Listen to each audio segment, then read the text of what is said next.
I pledge allegiance to the flag of the United States of America and to the republic for which it stands, one nation, under God, indivisible, with liberty and justice for all. Thank you. Everybody covered, I appreciate it. I have a motion to approve tonight's agenda. Second, anybody? Okay. Second. Any comments, changes, all in favor?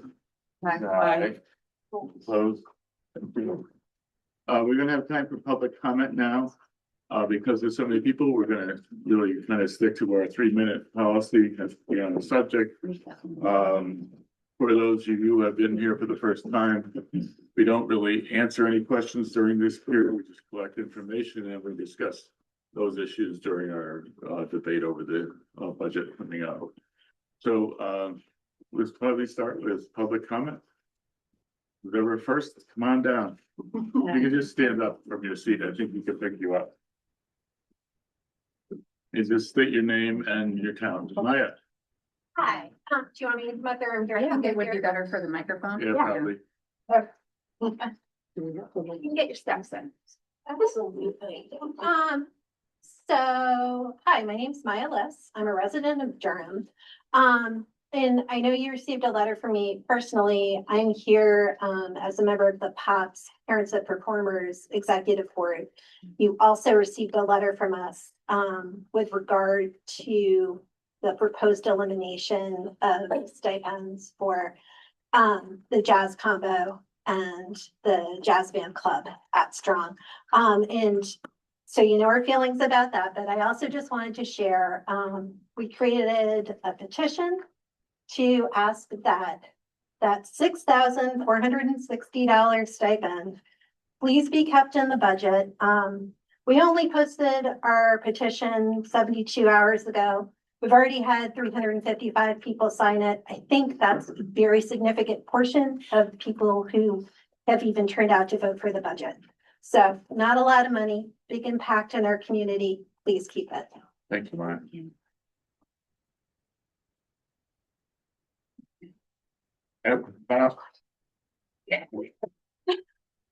Hello, I'm Ashley Schwartz. I did send a letter this weekend, but I just felt it was important to read it for the public as well as it kind of has a dual purpose. My name is Ashley Schwartz. I'm one of the kindergarten teachers at Brewster School, and I'm also a resident of Durham. I have 3 children in the school system.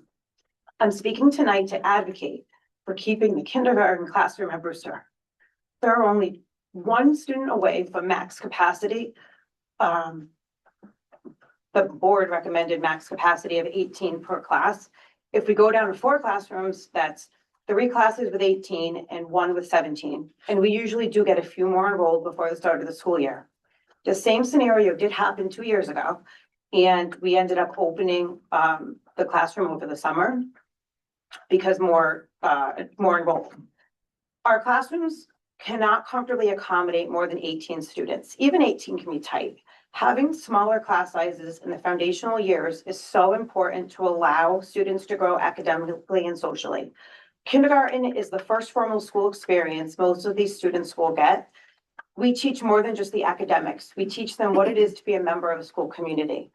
All of this takes the entire year, but every grade after us benefits from these important skills. The bigger the class sizes, the less manageable this becomes. Think about that. If you had a child coming into kindergarten, would you want them in a class that could possibly become over the board recommendation when right now we're only 1 student away from that max capacity? So many important programs are being cut with this budget, but if we look at the big picture, we did have such a low turnout of voters. The people who are voting it down, many do not have students in the school system anymore and are not familiar with the importance of the programs or the reasons, the challenges, the purpose of having these manageable class sizes for students. I do think we can attempt to cut less programs and advocate for more voter turnout instead. It is not fair to have such a small number of voters force the district to cut programs and classes that are so important. When the reality is, they will probably continue to vote no for reasons that have really nothing to do with the budget. I do know the Board of Ed cannot promote the budget after tonight, but parents can, and we must. Regional 13 community members, it's up to us to make the voices heard and support our students. I moved here over 10 years ago for the school system for my children, and I've been so happy here. All the children in the community should be able to have those same happy experiences my own children did. The children deserve them. These programs provide that to them. Please reconsider cutting so much away from the budget, and let's work on finding a way to get more of a voter turnout. Thank you. Thank you. I want to caution against clapping, and I just want to be really clear about why, is because if we have somebody who has a different opinion, if everybody's clapping, it might make that person feel hesitant to speak, and we don't want to stifle any opinion. So if we can just be respectful and just make sure that the board has the opportunity to hear everybody. Thank you. Next person. I'm Jill Sobolewski. I have twins who are in the district. I graduated from the district, and I have a sister who was a teacher in the district. So I just wanted to, basically, I was going to speak exactly as to what Ashley said. My concern is that the cuts that are made seem so drastic for this few votes that we can, as a community, go out and get. I had kindergartners in the district, and I can tell you, if they were in a classroom of 17 or 18, forget even more, one of my daughters now who gets intervention would have been lost, absolutely lost.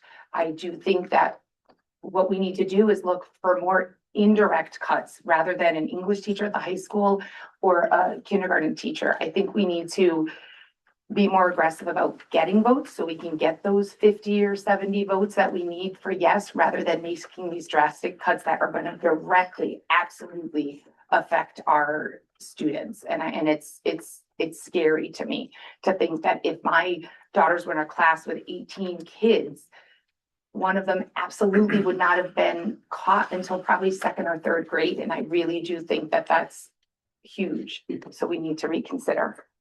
Thank you. Thank you, Jill. Next. Yeah. Jill, did you also send an email? No. The reason why I ask is like I have we got a lot of emails, thank you very much, and I just want to make sure nobody gets a double count. So I'm keeping track of what people are opposed to, what people are for, and then I'll show you that, but I don't want to double count anybody. Yeah. So thank you. My name is Stephen Liss. I did send an email. Thank you. And I've lived in town for 24 years. I'd like to start by thanking the board, the superintendent, and the district staff for the hundreds of hours they spent preparing the school budget. School budget has now been voted down twice.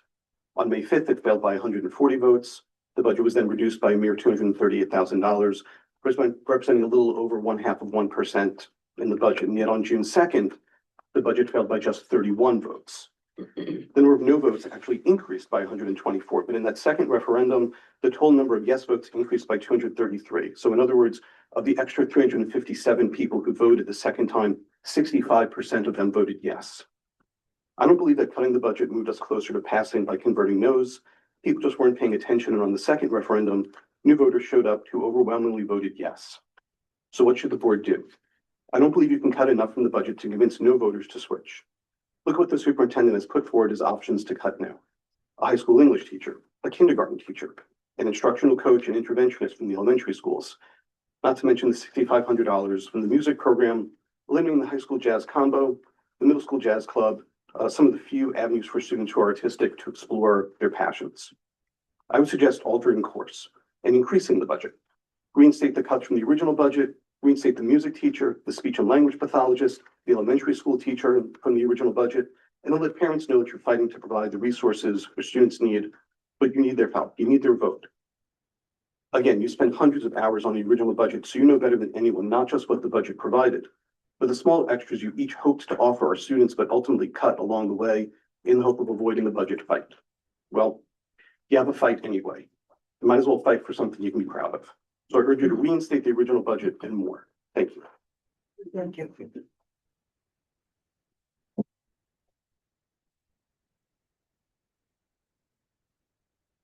Hello. Hi. My name is Lauren Valello. I live in Durham. I did send an email. I want to clarify a couple of things from my email. As a parent of a student at Strung Middle School, I am urging you to reconsider the proposed elimination of the music position and the stipends that fund the combo band at Coggins and the jazz club at Strong. As a music teacher in another district, I have seen the impact that staffing reductions and stipend elimination have on music programs. While it has been stated that students will continue to receive the same classes, my concern is about the teacher's ability to provide the same quality of programming. When a teacher takes on classes previously taught by another staff member, there is inevitably less time to support struggling students, challenge advanced learners, and provide individualized attention. Strong music programs rely on a consistent teacher presence and meaningful relationships with students. These qualities become difficult to maintain when teachers are spread across buildings, assume larger teaching loads, or lose the time they need to provide enrichment. I'm also concerned about the impact that all of these cuts, not just music, will have on teacher morale and teacher retention. Having served on many hiring committees, I know that budget instability and staffing reductions are among the most common reasons teachers seek employment elsewhere. At a time when we are navigating school closures and budget challenges, retaining our high-quality teachers should be our top priority. I know that the budget is a tough situation, and I encourage you to consider alternative areas to cut. I'd like to suggest that you look at expenses related to the Chromebooks, iReady, and iExcel. Every minute our students spend looking at a screen is a minute that they are not reading, writing, creating, or connecting with teachers and classmates. We are learning more and more about the negative impact of screen time on our children, including shorter attention spans and rising levels of anxiety. Teachers are the most important school-based factor in student learning and should be the last area for cuts. With the proposed cuts to teaching positions, you risk losing the support of parents and community members who have previously voted in favor of school funding, because we believe in supporting the high-quality programs that make our schools strong. I respectfully ask that you consider the long-term impact these decisions will have on our students, our teachers, and the overall quality of education in Region 13. Thank you. Thank you.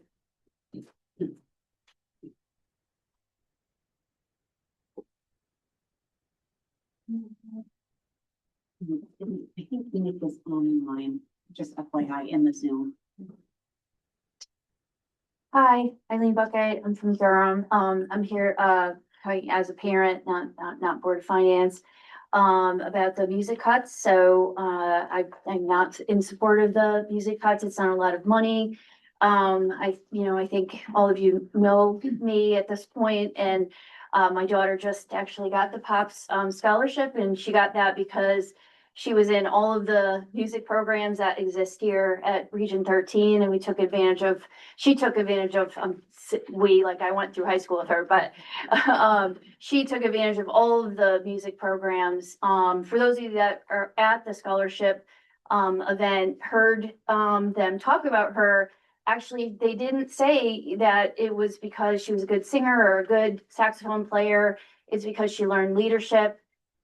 She learned how to balance her time with her academics and with music, and she built a community through the music program. I have said before to this board, we were, maybe still are, known for our music program and the outstanding teachers that go along with the music program. I also mentioned last time I was here that the auditorium really needs help. One of the other speakers at the scholarship program brought up the fact that he was a Coggins grad, and the auditorium still has the squeaky chairs, still has a plaque that doesn't work on the wall, and a lot of other things. When we left here, Chuck and I and Phil went into the auditorium and looked at the sound system in the back that really is in dire need of help. I think it was identified from the 1980s, I think is what Jim said. Not only do I think that you shouldn't cut it, I really think my daughter also works at the auditorium, and she was here for a dance recital this weekend. I'm assuming that's revenue generating for the high school. So why don't we take that little bit of money and put it aside for capital improvements for the auditorium? I know that we are starting a new cycle of saving for the track. It would be really nice if we could start a cycle of saving for the auditorium. So I really think we need to look at the music program in a different way. I urge you to just rethink that. Thank you. Thank you.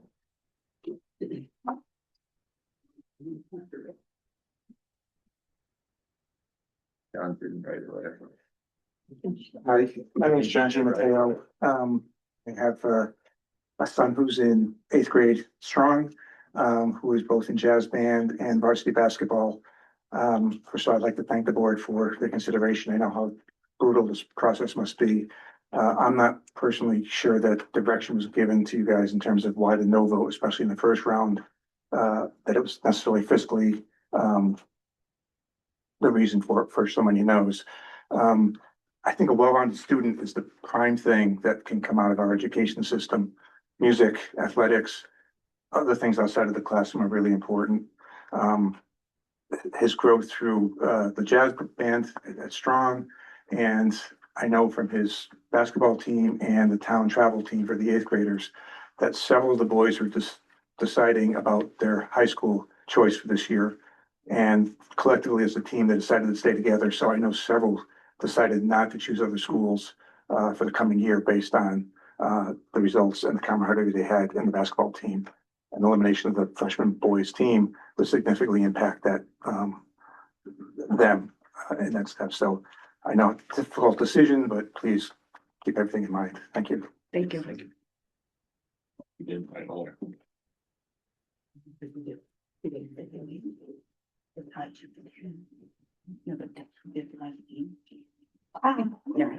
Melissa Booth Durham. I did not send an email. Thank you. This might be my 6th board meeting since I left, and I appreciate all of you. I did not miss it. So I am not really sure why it keeps not passing in Middlefield, and I don't live in Middlefield. I heard some rumblings, after the first referendum that it had to do with the changing of the name of the school. So I don't know if that's why people are still upset. But as a parent, what I'm concerned about is that you keep cutting little things that really are big things for our students. And when I was on the board, we used to talk a lot about social emotional health of our students. And I don't feel like that is necessarily a priority from what I'm hearing. And I know you have to cut something, but like having 17 to 18 kids in a kindergarten class, not good for social emotional health. Cutting music, also not good. We also used to talk about every student needed to have one person in the school that they could rely on. And I also don't see that happening. And I think when you cut these extras, you're taking away that from the children. My other concern as a healthcare provider is cutting the athletic trainer to an 11-month position. I'm very concerned he might leave. I have not spoken to him about that, so I don't know. But the last time we did not have a full-time athletic trainer, which I think was 2 years ago, they used to piecemeal, and we used to have different athletic trainers just to cover the games. Then if there was injuries during practice, those kids didn't have the support that they needed. And I just think the little bit of money that you're saving by not employing that person for a month could be detrimental to the health, especially now that the CIAC allows for the practice to happen in the summer. Thank you. Thank you.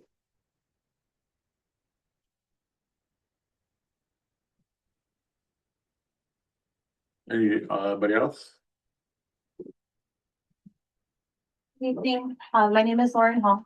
I'm a resident of Durham. I'm a alumni of District 13. I'm a current parent in District 13.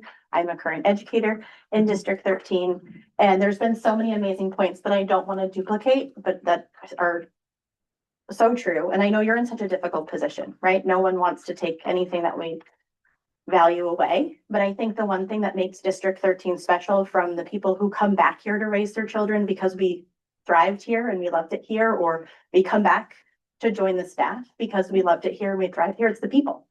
So our teachers are our greatest resource, and our children, our students are our greatest investment. And I know you're in such a difficult position, but if you can save any of the people are the foundation.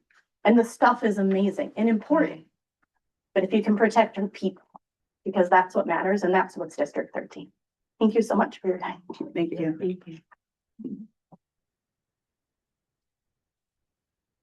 My name's Katie Reddick. I live in Durham. I have a student at Strong, and I'm a former district employee. I would like to continue to also suggest that Teachers are definitely the most important point of contact for students. Positions are unfilled, you don't need to fill them, but let's not get rid of any more staff. If a friend of mine said, hey, there's an open job in Region 13, what do you think? I'm not sure I would recommend that they take it at this point. We're losing a music teacher who's been with us for less than 5 years. As a result of this, we're gonna lose a kindergarten teacher, we're gonna lose a high school teacher. People are gonna continue to get bumped. I'm not sure this is a safe employment environment for people. How are we gonna attract talented staff if we can't provide people jobs? If they don't think they're gonna be here for more than a year, why should they invest in us if we can't invest in our people? It's a very real concern. And I don't know about anything else here, but I feel like sometimes this whole budget process keeps us hostage a little bit, that we have to vote for budgets we don't like because we're afraid if we don't, you guys are going to take even more things away from us. And I know that none of you joined the Board of Education to take things away from our students. I know that's not why you're here, but I think we need to be really cautious before making further cuts and assuming that that's what's going to make the budget pass when we go back again. Thank you. Thank you.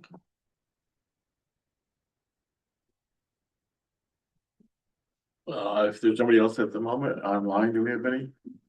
If you're online and if you'd like to have public comment, please raise your hand.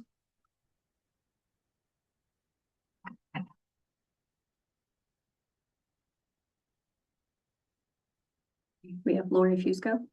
Lori? Hi, good evening, everyone. Can you hear me? Thank you. Okay. Thank you all for your continued work on the budget this year. I know it's been difficult. I'm from Durham. I have two somewhat recent graduates from RSD 13. I want to express my support for some of the comments tonight, especially those of Stephen Liss and Katie Reddick.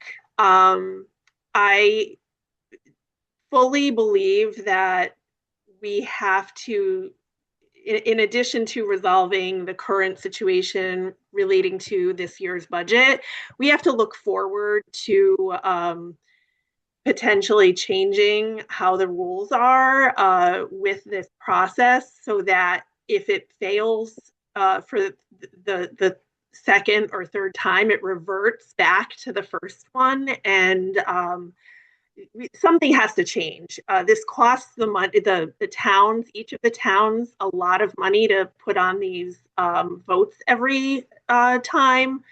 And we need to fully fund our education system. It's what brings people to our district, and those the funds are needed to provide quality education to our kids. And some of the cuts. Both my kids were very involved in the music program.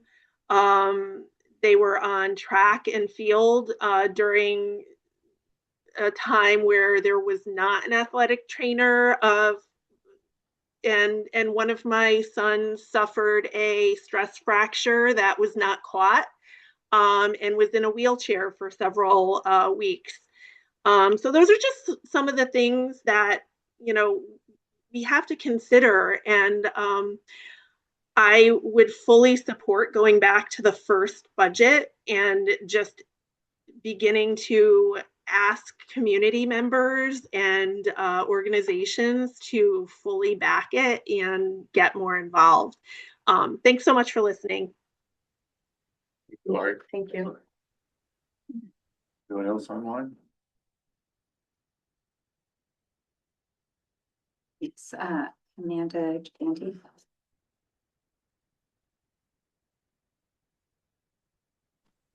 Hi, can you hear me? Yes. Yes. I submitted an email, but I just want to say your name, piggyback. that's all. Say it again. Just say your name. and your Oh, name. Amanda Gigante. Sorry. I'm a Durham, Connecticut resident. And I have 2 out of my 3 children are currently enrolled in the school district. I would like to piggyback off of what the woman before me just said.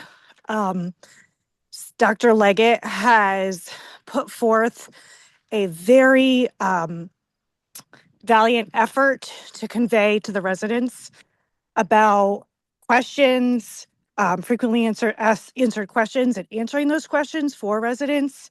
She sent out memos to parents and families and community members. And since we have had such clarification from her, I think it would be in our best effort to go back to square one and just redo the budget, and start again with everything that we now know. Because I think that a lot of people had misconceptions from the beginning. And since we've spent so much time and effort to clarify everything, I think we should spend the time and effort to start over and try again. Thank you. Thank you.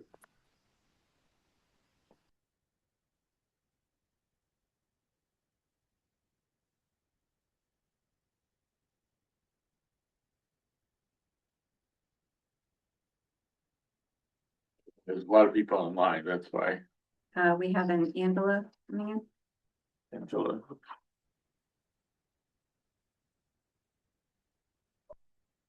Angela, you should be ready to speak. Can you hear me? Yes.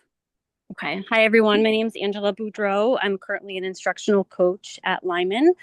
I am the elementary school teacher that is being cut, and I want to piggyback on what someone was saying earlier about attracting qualified teachers to the district. I left a district to come to RSD 13 because I was extremely proud of you have to offer. I felt like home this year. I felt like I finally found my calling place in my career, and now that's being pulled out from underneath me. If me talking cannot save myself, I would like to put it out there that an additional coach should not be cut. With having the curriculum person cut, our teachers really need high quality coaches to guide them through this systematic, explicit, hard time with different programs that we have and the need of our students. We have many in intervention, and that shares with me that teachers need help with their tier 1 instruction. So I was hoping that we could go back to the original budget, but if not, you really need to take into consideration what you're cutting and how that's going to affect teachers and students. Thank you.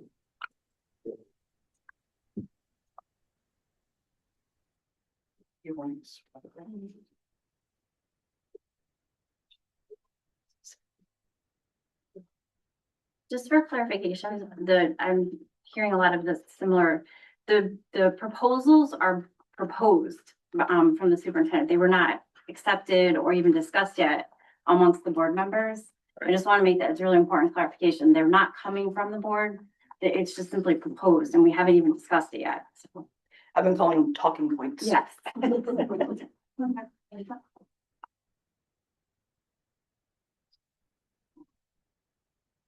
Is there anyone else online who would like to speak?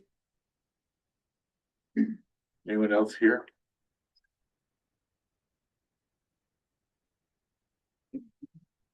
Okay. If not, all right, move to item. Talk about the talking point. Now we can talk about the talking point. Right. Move to item 4 in the budget. The first thing I'd like to do is limit to the sum 40 or so plus comments we received and show us what happened and what they look like. Yep.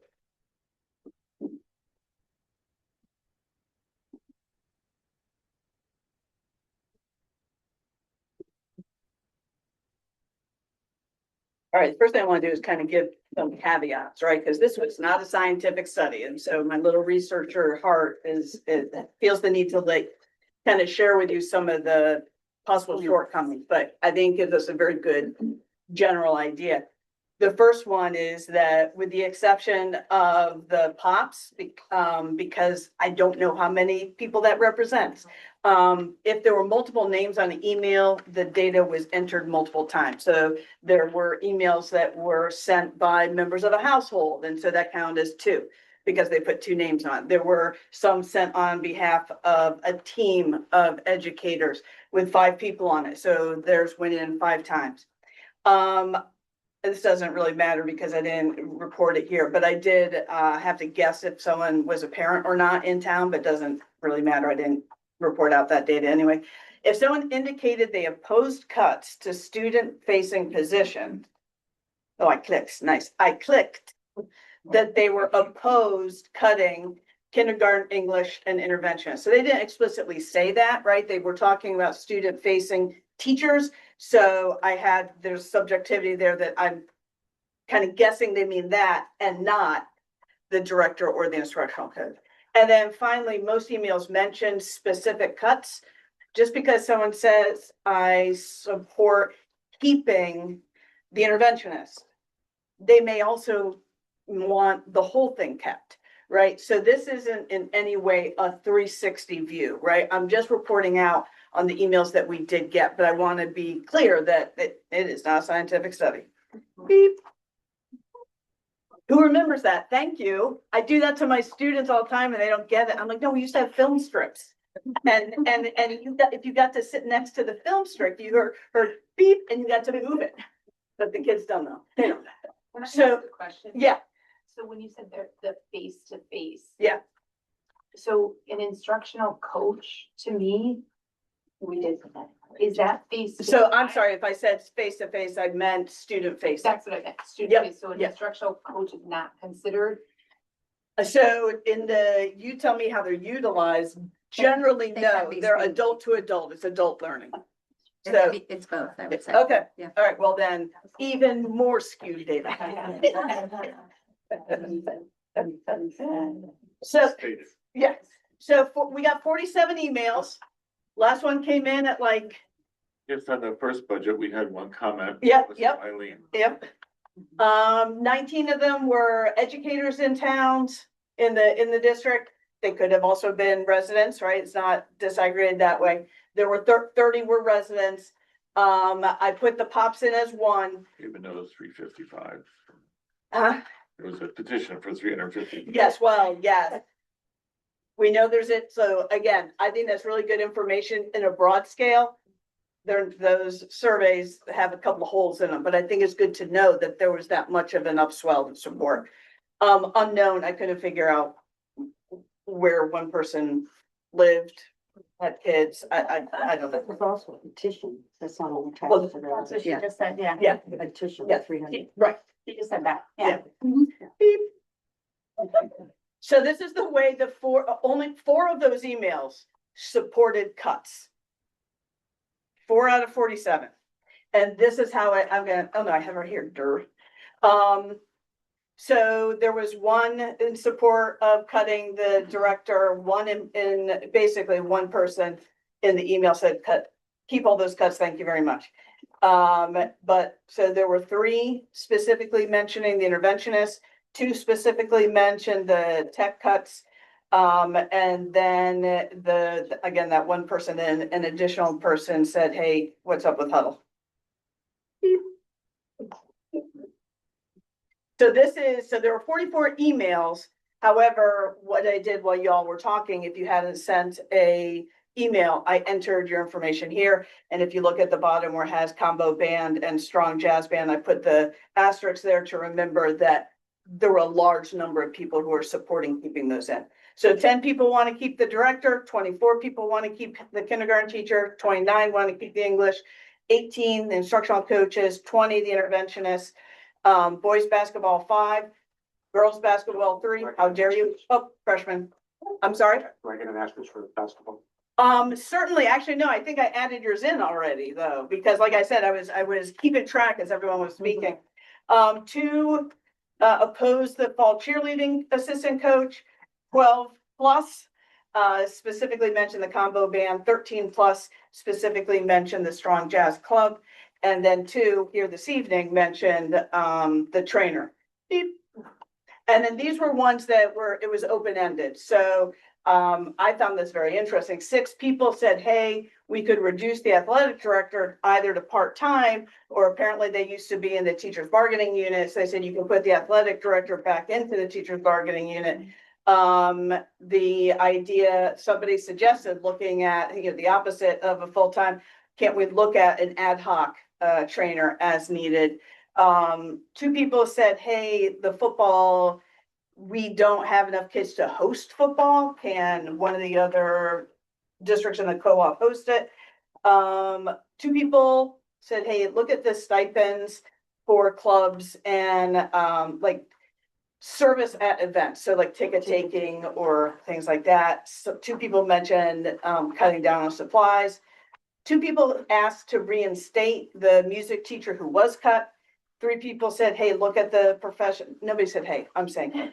3 people said, please look at the professional development budget. There may be something to cut there. And I believe our person was here very specifically said, hey, look at these costs associated with the Chromebooks. As you said, we want them off the screens and apps that we have to pay for, like iReady and iExcel. And so that's the best I could do with a non-scientific study. But that was, first of all, I also want to say before he pulls out the gong, another thing people don't understand anymore. I really appreciate, please, anytime you hear anything, send this many emails. Yes. Yeah, Totally. this allowed us to know and not just guess, right? To really hear what's happening instead of just, yeah, they want the coaches, right? So I really appreciate you all being here and everybody who emailed. And I really also appreciate the suggestions. Many people also added numerous different suggestions for ideas. One of the ideas that you had mentioned was they talked about perhaps a retirement package. Oh, I yeah. remember reading that in one of them. And with the athletic director, they talked about maybe stipending the positions because they said many other schools do it that way. They have stipended positions rather than a full-time position. Well, you know, I spent a lot of time answering 40 some odd emails, not with much detail, but with recognition that we're going to talk about it. And I think the most important thing that I think all of you need to know is that, as Stephen and others have said, it's getting people to vote is going to be the real issue. I mean, there's 30 people in here, probably you could all find one person who didn't vote and ask them to vote. But I think the most important thing is, if we go back on this, we have to figure out how to get a larger vote coming out of this process. I know a lot of us have talked in detail about these cuts. Sydney put out a video. I don't know if anybody watched it, but I thought it explained things fairly well. And you know, I think it was helpful, I think, to a lot of people to understand why these things were proposed. Just for Sydney's sake, I know that these are not issues that any of us want to cut. I don't think anybody in this room or any of this table want to cut. We were not actually excited about cutting the first budget, but we're way under. You know, our whole budget is now under 3.9%. We looked at the budgets of Durham, which is 7 and Middlefield 10. % increases. So those are higher than, you know, what we're looking at. That's without our budget. So now we're looking very carefully at these items, and you know, I personally want to go around to each one of you to talk about what your concerns are and what you are recommending. I'll be happy to start. I don't really want to see any additional teacher cuts. I am concerned about the coaches and interventionists. I think the coach cuts to music and some of the and athletics are insignificant in terms of the dollar value, and the pain is higher than the $2 that are really saved. And yeah, I know what we tried to do is to make sure that we had supported this budget from every part of the school system and every part of the program. And I think it shows how much a little bit of money in our budget does a great deal of work. I know that I was talking to Dan Farr about the freshman basketball today, and they have 12 kids ready to come. Yeah. That, Yeah. the girls' basketball is a little different, Seventh grade's coming up. but We're the seventh grade is there. Mhm. But I think those are, if we can keep 12 kids in this school instead of going to Xavier, that would be a great thing for all of us. So I think some of these cuts, I think they're significant. They all hurt. I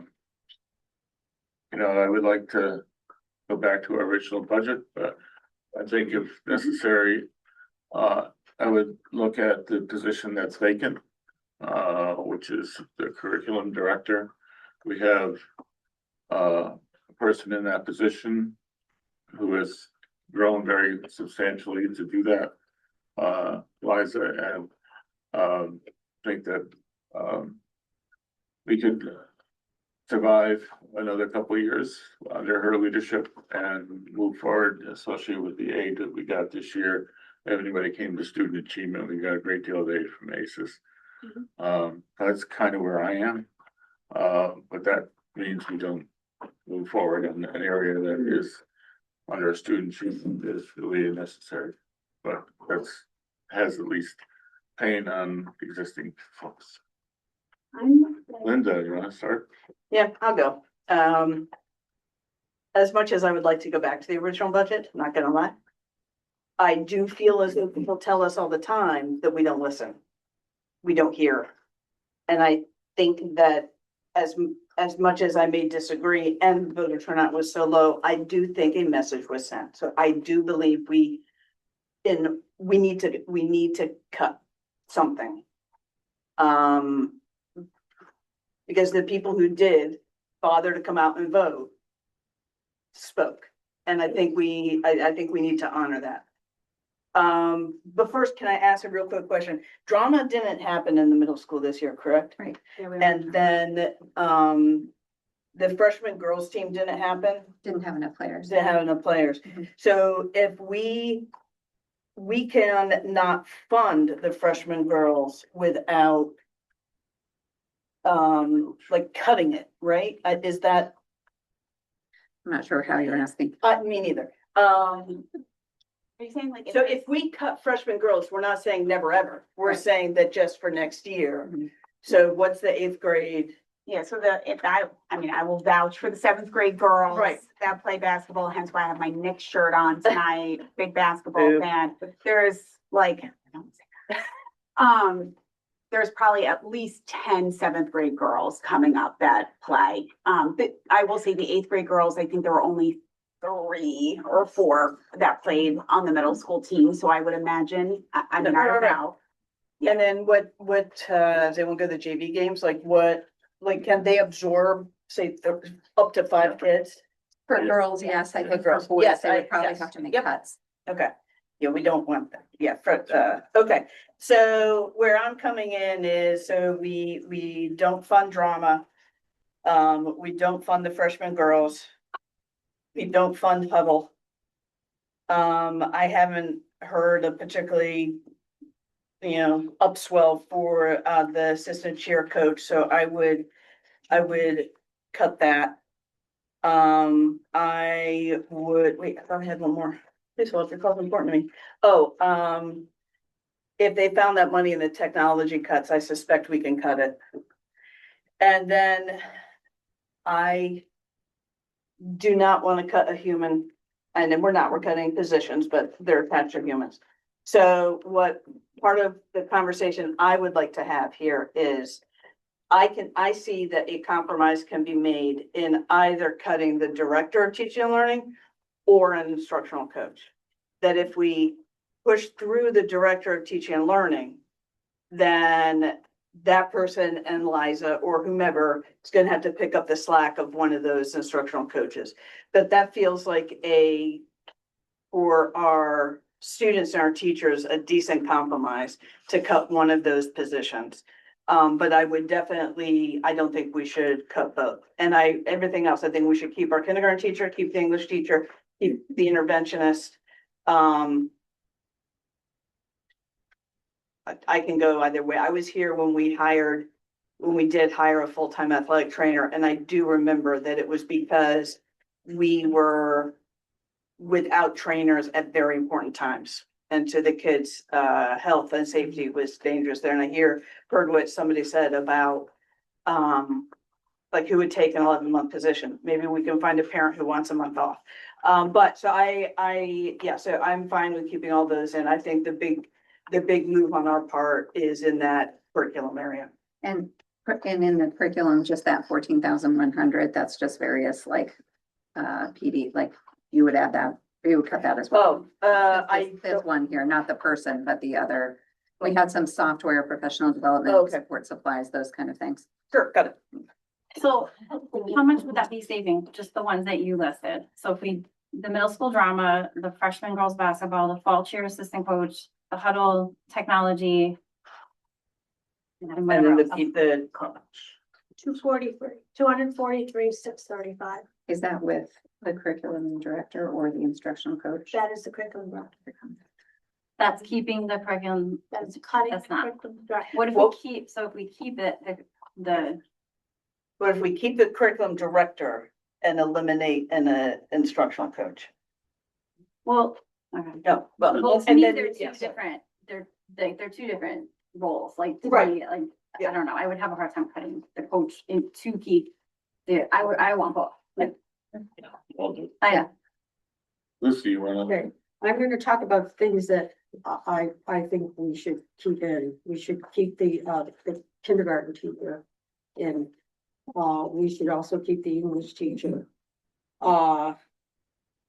The other piece is, I'm gonna leave out athletics right now and the music. Technology curriculum and obviously the benefits are gonna change depending on how many people are there. Those are okay, whatever we could cut those. With regard to the director of teaching and learning, I'm inclined to agree with Bob that Liza has done a phenomenal job, and I think even Sydney, you could talk to that, how much she has done. I mean, Liza has been in the district for a few years now and has had different roles and different directions. And I've seen a tremendous change in the direction since you've come here. And ACES has done a phenomenal job at not nowhere near as high a cost as a full curriculum coordinator. I don't think the district needs two. I think one would be fine. And I think Liza has been doing a phenomenal job with the support of ACES. And I think that could continue without the curriculum coordinator at this point. With regard to the coaches, interventionists work directly with students. I would rather not see an interventionist cut. Instructional coaches, I have a couple of questions. We have instructional coaches at all of the schools, except I think at the high school, if I'm not mistaken. And we have a learner-centered coach, and I'm not sure what that position does. There's an instructional coach that's supposed to be district-wide, and then the other ones are school-based. So what do you mean by district-wide? Looking at district initiatives and overseeing all K through 12 as opposed to like just looking at elementary or just looking at middle. Okay, well, I don't know, that if we were gonna cut a learner-centered coach, I might look at that one. It looks like it's a 0.4 position anyway, or is it 0.4? No, it's a full-time. Okay, because there's a 0.4 on here. The other question I had was the district special education specialist. I'm not sure what that role is either. I mean, if we're talking about wanting to cut positions, you know, to look at those and see where they might fit in. I'm sorry, which one was that? The, district special education specialist.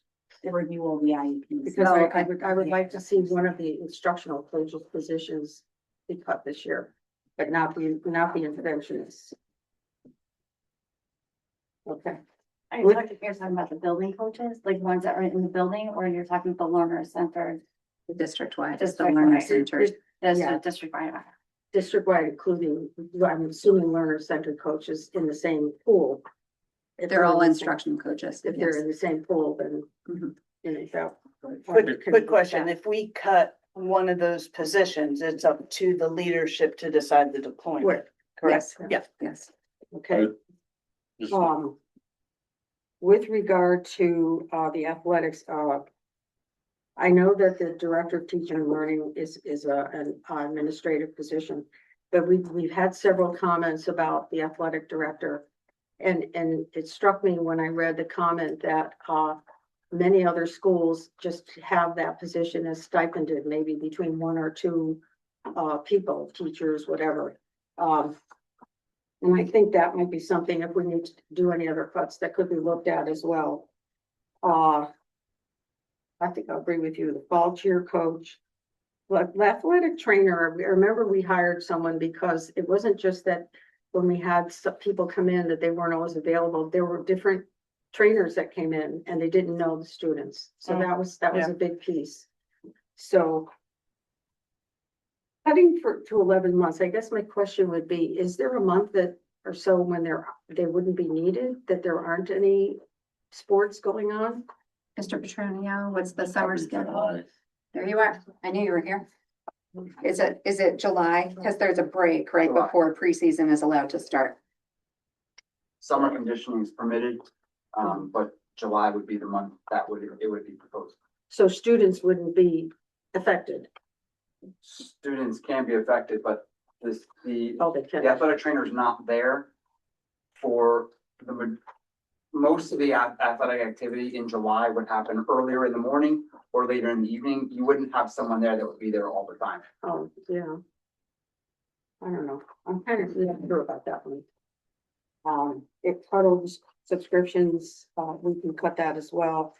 With regard to the band, there's been a large cry for music. So I think we would keep that in, and the jazz club. And drama was not filled anyway, so it wouldn't make any difference. We also have paid for house for middle school, drama too, which is. There's other opportunities out there. Yeah. I think that's. Just one, just a comment on coaches, when Maura and Christine and I were on the previous, and Jamie were Lucy were on previous boards in 10 years ago, 8 years ago. We looked at our performance and we had dropped way below into our related issues, and the board adopted a policy to get back up. And Missy was there too. And we adopted a policy or a goal to get back up into the highest thing. And the superintendent at the time, Kathy, decided the way to do that was to bring in coaches and get the teachers up to speed on the new stuff. And within 2 years, we came back up to the top of the dirt. And I think the coaches and interventionists were probably the key factor that brought us back to where we were. We still see, I don't know if any of you go to our student achievement committee meetings, but our math has not come back from COVID. Our ELI has come back a bit, but for this school, I think we are very slow in getting back. And I think, Sydney and others have really kind of pushed us to get back. We will. to the highest. I know we will, but it's gonna take some work, and having a couple other positions around to help would be very constructive. And that leads to me Go ahead. perfectly. But I would say that along with not getting rid of any coaches, because I see the dire need for them, I've been big surprised. I'm definitely advocating for that director of curriculum, but teaching and learning that we call it. I think that is one of the biggest positions on this budget that I was ecstatic to see was finally being added. I think it's just, really a loss for this district if we don't pursue that. And it's really hard because I have a hard time putting names with the positions we're talking about because it has nothing to do with positions or people who are in positions. And it's hard to talk about it because I feel like that person I want to stay here and I want her to keep doing what she's doing or somehow in some capacity. But I can't stress enough how much getting that professional who is the person who works with the coaches. And then, you know, if we've made this much growth without a director of curriculum, can you imagine how much more growth we would make? Because I am somebody who worked in the district when we had that director of curriculum, and I know the difference. I hear the staff. I know it's probably one of the bigger things other than not having any teachers cut is they want a director of teaching and learning who has that role of connecting the curriculum from school to school and from grade to grade. And just has that focus. So that's a big one for me to somehow put back into this. I don't want to see that cut. I don't agree that we need to. I think we've been doing real well with an associate position and ACEs, but I think we're just ready for that next step up. And I think that the staff deserves it. I am definitely against any positions that are direct student services to the kids. So obviously that would be the kindergarten teacher, the English teacher, instructional coaches, interventionists. I don't want to cut any of them. They're not, to me, that's not an option to cut any of those. I agree with Lucy that the ones that we just, and Linda, the things that we mentioned that in your chart were just very low on the scale, could be cut. And it's still showing forth that we're cutting a little bit more. I feel like if we found this, that possibly we could even find a little bit more. I did ask the question and maybe you can let us know too so for example, things that maybe are wants, but maybe right now we don't need would be like the example I talked about, the senior trips, or I'm not sure like specifically, like I'm not talking about Washington DC and things like that, but the trip that goes out of country. So for example, this year's was in Iceland.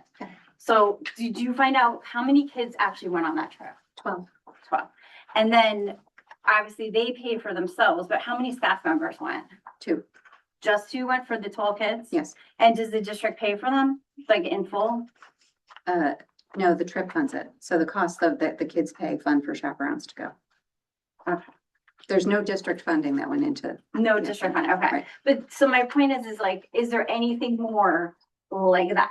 That instead of just these positions, these major drastic positions that are obviously affecting students, what else can we dive in deeper just to cut a little bit more into it? Well, I'm glad you asked because, because we've already cut those things, right? We have already halved capital improvement. We've already gone from 2% to 1% in capital improvement. We have already reduced all supplies by 15%. We already reduced 5 positions in the original budget proposal. And I do want to be clear that I would not have recommended reducing those 5 if I thought that they were going to have a big negative impact on kids. You know, it's not why I got into education. But, you know, I do like if over the weekend, I had a lot of people reach out to me to say, are you supportive of all of these cuts? Well, the answer would be no, because what I'm supportive of is the original budget that I put out. But I also recognize that we've heard no's twice from the community, and that means something probably has to give, you know, no is a form of communication. But when you're talking about, you know, going line by line and finding other bits of money, we've done it. Yeah. We have done it. I think like what we heard a lot in the emails was not necessarily cutting more, but where the cuts are being taken from. So with that, I mean, we had several suggestions, and did we look into the VSP or I mean, you know best if has that been offered, or would that be? That's a negotiation thing. And so that's not something that we can discuss. That's a negotiated. Okay. Yeah. The athletic director is also a non-starter in terms of affecting the budget, because in the administrator's collective bargaining agreement, any administrator that's removed from their position is entitled to a position in the district at their same salary for 1 year. Yeah, just for 1 year. So that would not affect our budget. Right. But it would just be for the 1 year, and then afterward it would, okay. I know that some other people mentioned central office.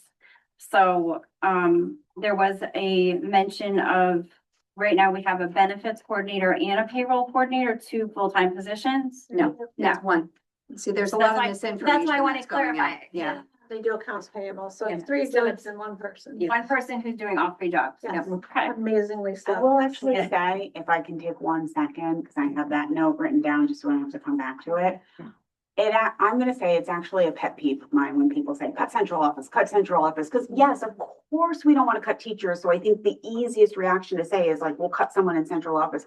I just want to make a point to say that they are equally as important to me, like, they are like the backbone, like, do you want us to cut like the payroll? Like, do you want us to cut the person who pays to keep the lights on? Like, they are very, very important to like our community, like sorry, I hate when people say that. Well, I And think we it's are very important to lean. hear that. I think it's It's important a to hear that. very it's lean one person operation. doing those 3 A jobs. very lean And operation. people, everybody in central office doesn't do just what's on their job description because we're a small district and I've been in small districts since I've been an administrator, right?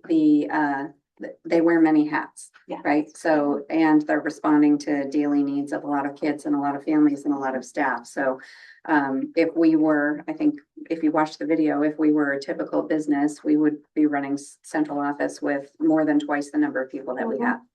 They're doing a lot. Yeah, I mean, irregardless of the size of the district, that's the argument frequently is we're a small district, we don't need as many people, but the core functions still exist, irregardless of your size. That's gotta be understood. Yeah, I think people don't understand what central office is, and it's not, central office is the superintendent. There's an executive assistant who is also the executive assistant to the board.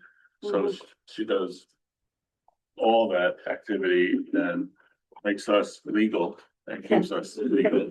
Thank you. Throughout the process. There's director of finance, which is Kim, which we would be So keeps us out, really Right. if Kim wasn't here. And in the meantime, we're also doing a $76 million capital budget, which is also under Kim. And It sounds like Kim's not doing enough. yeah, you know, there's only one accountant and a payroll benefits and accounts payable is 1 person. So there's not a lot. And then there's, or Kevin does human resources. He just likes to come to the meetings. Yeah, I think so. He still wears a tie, which shows you that he's in human resources. And and he has 1 assistant, but there's what, 300 and some odd employees that have healthcare. They have all the concerns of every employee that has to be dealt with. And It's a huge job. then there's the facilities coordinator who has 5 buildings and a bunch of custodians under him. And a building project. And a project, and then there's a technology which is driving us. And, you know, there's 1 person there and 1 assistant, I think. And then the other executive office is really Jen, who runs all the special ed programs, the ABA, all the other side programs, the nurses and psychologists and all the other related activities. Yeah, 504 and homeless liaison. Yeah, so, Again, another person not doing a lot. And Title IX. and she has 1 assistant, and that's our central office, which is really kind of lean for what we do. And And I would like to say all those people do it very well. Yeah, and they've keep us out of really lots of trouble. I didn't mean to sidebar you. No, I Back didn't, to Laura. I led into it, because I hear that, so I think it's really important for us to make it very public and acknowledge that we've just addressed all the roles and the many people that do it. So I am also, along with not cutting any of the staff, as far as kids that work directly with kids, I definitely am not in favor of cutting any of the music program or the boys basketball. I think those are important, especially hearing how many kids are coming up, and keeping them together and like, our whole goal is to get kids to stay in Coggins. So if this program has gotten this many boys to come and to stay together, I think it's important to keep them, and to keep that program. I, again, really would like for us to keep the director of teacher and learning, even if it means that we're not cutting a tremendous amount this time, because I don't feel like we need to cut a tremendous amount this time. I feel like we need to cut the right things and just make it more vocal, which we have, which we know when we do these kinds of things, it makes more people come. And it makes more people make sure they come to vote. So I really strongly feel like we don't need to cut the unnecessary things, even if it's just minimal. I really do want the director of teacher and learning still in it. If we had to look at any position, I would, because I want the teacher and learning and I want all the coaches and interventionists, I would strongly look more at the learner-centered coach. That's just a district-wide coach. And I think that's it. I'll make mine somewhat snappy because we still have 3 people after me. And I told you, 8:30, 8:30, I'm out of here, okay? It's a big night, okay? 4 and 4, you know, okay? So, it's a huge night, guys. It's huge, okay? That's only from New York. Well, just the back of my shirt says. Anyway. I know. Okay. All right.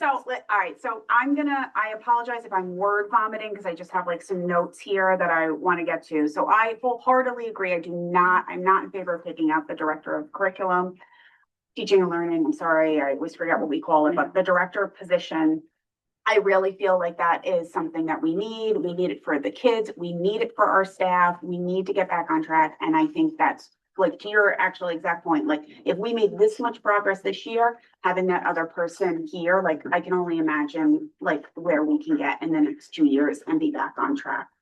I'm not in favor of cutting ELA. There was one person in particular, I won't say their name because I'm not sure if they want their name said, but who did write us an email that I will say, like just seeing it, like I have the 7th grade, 2 7th graders. Who have had like someone new each year with a new curriculum. This would be then another new person, coming into them. And like, I mean, one of my kids is back in intervention services, for ELA. We need help there. The only thing I would be in favor of is like putting the capital reserve back up to 2%. Because, well, it's just like this is like my pet peeve, like it's same thing with like admin is that we can only reserve up to 2%. We are never going to get there to save for redoing the auditorium if we're capped at 2%. So like, I just feel like that should be maxed out every year as much as we can possibly do. I think overall, my personal feeling is I would just let it ride. I would just keep everything exactly the same as this last budget. Yes, I hear that, people did vote it down, 31 votes, but I feel like it is voter turnout. And I think, here's the thing, like we all volunteer, right? Like you guys are all volunteering your time right now. Like you could be at home with your families and everything. And like, we need you. Like we cannot do anything after tonight. The only way a budget is going to pass is with everybody in this room, everybody on Zoom, by getting out there and doing the advocacy for us. Like we can only take it so far. So I'm just in favor of going back to the last budget. I mean, I'd be fine going back to the original budget at this point. So that's mine. Mark? I'll also try to keep it short. I'm just gonna agree with Christine that I'm not in favor of any of the proposed cuts for various reasons that I think have been covered. If I had my choice, I was in support of the first budget that was presented by Dr. Leggett. I think we were at like a 5% increase. Which 4.5. 4.5. Yeah. Which in this economy, including inflation and everything that's going on compared to the town's budgets, increasing 7 or 10%, I thought was great. And I think an argument could be made even at that budget that the schools were not fully funded. So,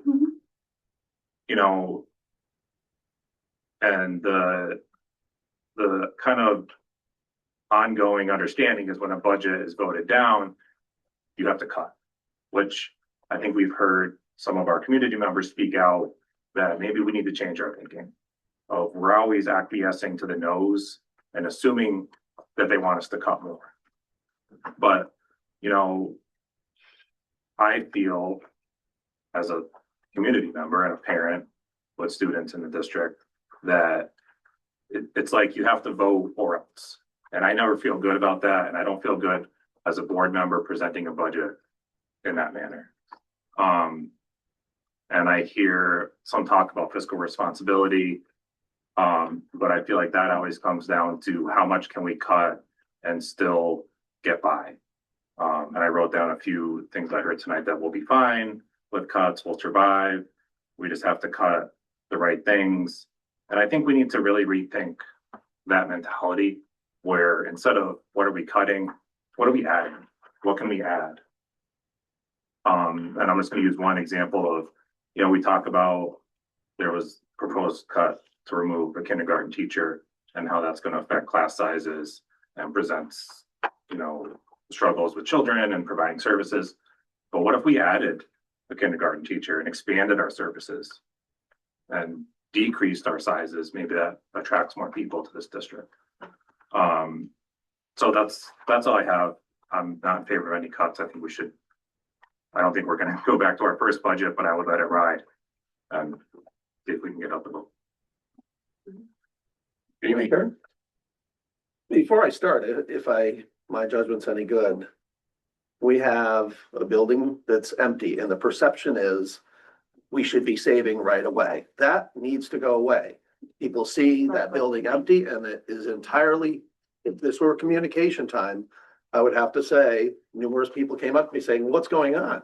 You shut a building down. There's nobody in there. Well, in essence, we're actually needing more services right now because we have students scattered among 4 buildings. We know it's not a great system, but it is a difficult situation. The perception was we should be saving money right away the moment they started flattening that building.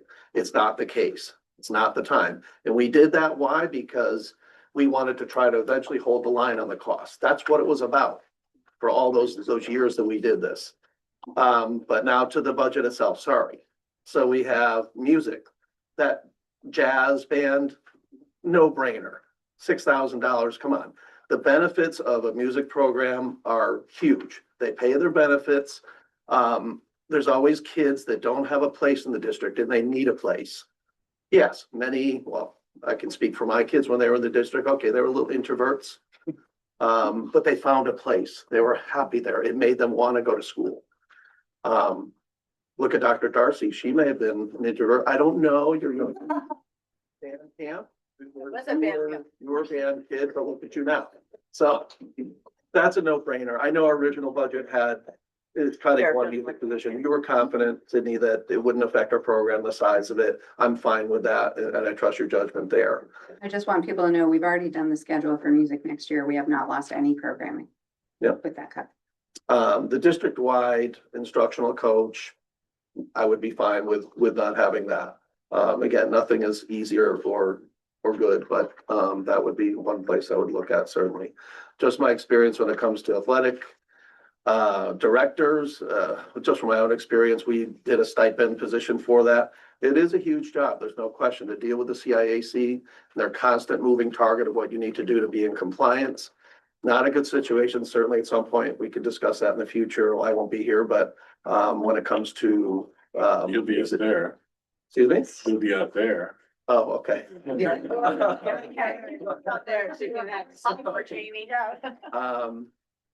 And let's see elsewhere. I had one more, but I'll have to come back to it. But yeah, so instructional coach at the district level. Don't touch the music. That's pretty much where I'm at. All right, so they two to you. Nick's online. Nick's online. Oh, Nick. Hello. Sorry. See you. Yeah. Yeah, you can hear me? Yeah. Yes, Nick. All right, perfect. I'm also generally in favor of reverting back to a previous budget, ideally the first one. I'm okay with the first revision. Of this second revision, the cuts to things like middle school drama that went unused, those are justifiable. I can live with those cuts. I think all the student facing cuts, unacceptable. Can't really justify that. Selfishly, I'm taking up a large portion of the kindergarten class that's incoming. But hearing that it's basically at the tippy top of capacity, and there's no wiggle room is very concerning. So that's just a big no for me. And then regarding the director of curriculum, I was part of the process for interviewing the candidates. We interviewed 9 candidates over 2 long days, and every single one of them were incredible educational professionals that have each done amazing things in their own respective districts. I believe they were the final 9 out of a pool of 80 something that applied. And I don't even know which handful, I think it was 3, went on to do the final interview. I don't know who's been selected to have an offer extended to them, but it truly doesn't even matter because they were all just amazing individuals. And I was so excited at the idea of any one of them kind of leading the charge in really pushing our district past this academic point where we're kind of stuck with our scores and we haven't seen a lot of movement. So yeah, I mean, I'm not going to rehash everything. There's been a lot said that I generally agree with. I like the idea of pushing to expand more in the years to come rather than acquiescing to cuts. Something to get the people excited to go out and vote instead of just putting up a budget and then people don't really have anything to say about it. It's just cuts. And yeah, I mean, I guess that's it. Just for full disclosure, Nick has 3 lovely triplets about to enter kindergarten. So good luck, folks. Lead them over the. Yeah. I just want to clarify something. For the last year, the districts, when we talk about student achievement, for the last year, the districts has definitely changed direction. So, I'm sure we're going to see the effect on student achievement. So student achievement isn't strictly a matter of a curriculum coordinator or not. It could be the direction that the district was going before versus where we're going now. That's going to make a significant difference. That's a good time for me to just remind everybody the vision of a graduate and strategitic plan is coming out officially in public Wednesday night. So we do have a wonderful direction going forward. It looks fantastic. It's going to look like a lot when you first look at it. It's okay. A lot. Yeah, it is a lot. I'm just so excited it's getting picked back up and Yeah. before we left off from. Right. That's what I said, there's a new direction. So I think we're gonna see the results in the student achievement. Definitely. Did you want to add anything? No, I mean, I think I said my piece about, my job is to present the budget that I believe the district needs for serving students in these communities. That was the original budget. And I also understand that no votes are a form of communicating that people are having some tough financial times. I think we have to be respectful of that. I think it's important that the board got this amount of feedback this time. I think it's great that we got this amount of feedback. It would be wonderful to have this amount of feedback the first time around. I think, it's hard for me to, it was hard for me to put together this list. I think people need to know that is that we did a distributed list across all areas because we had already put forward what we believe was appropriate for the district. So we felt that the best approach was to represent what reductions could come from every area: administrators, coaches, an interventionist, a teacher, high school, middle, elementary, and if we did athletics, we tried to put something forward for the arts too. We were trying to put forward a balanced look at what could be reduced. Can I just ask one more question? I'm just Sure. going back to that, the learner center coach, because I'm just thinking of, so if we have director, if hopefully we do, I know what the building coaches do, they're actually physically in the building, I've worked with them all the time, but like, what does the learner center coach doing, or what at this point? I know what it was originally intended for. What is that position now? Well, the learner centered coach is still in the buildings and still working with teachers and still working in classrooms and oftentimes with kids, and is working on our math playlists. I think that was a lot of the job with the math playlist, and I'm going to ask Dr. Siegel to fill in some of the big things for that position. Yes, so currently, this year, the learner center coach has been working on implementation of our personalized math in 5th grade. I can't really hear you, like. Our coaches are. Here, come on over. Come on down. Our learner center coach has been working on personalized math in 5th grade, and the implementation that goes along with that. In addition, expanding that into, 3rd grade as a possibility, and that needed some more things that needed to be done with that implementation process, creating more materials for teachers and so on. She is also doing some support around some expansion of our assessments that we're doing in Forefront in 2nd grade. Working directly with teachers, she was helped in all of our curriculum revisions as well. Specifically in math and very much so in social studies. In all grades or just the 4th and 5th? That she was working district-wide for the curriculum, so she helped a lot with the alignment of that, especially in the math and social studies. Reviewing a lot of the district work that was done, making sure that things were what they're supposed to be, checking on standards, those types of things. She works directly with, as I said, the 5th grade teachers and the 4th grade teachers on math, lots of different areas. Before Dr. Siegel sits down, I really do want to say that she's done an amazing job this year. And also, like, there another piece of misinformation that's going around is that without this director of teaching and learning, that we haven't been moving forward. We have very clearly been moving forward in curriculum instruction and assessment under Dr. Siegel's leadership this year. She's done an amazing job. So it is a misconception to think that nothing's been happening. Thank you. So we have from, basically, it looks like there's 4 people with no cuts at all and some additions. And about 4 people that are looking at possibly a single position. Looks like the learner center coach got more. Yeah, attention I than- mean, I think especially because it sounds like it's more of a math focus too, like the position, so I think that's needed. Yeah, I do That's too. right, so I'd be definitely not, yeah. Yeah, so. I think it's more of just those minimal cuts that I'm in favor of that we all talked about.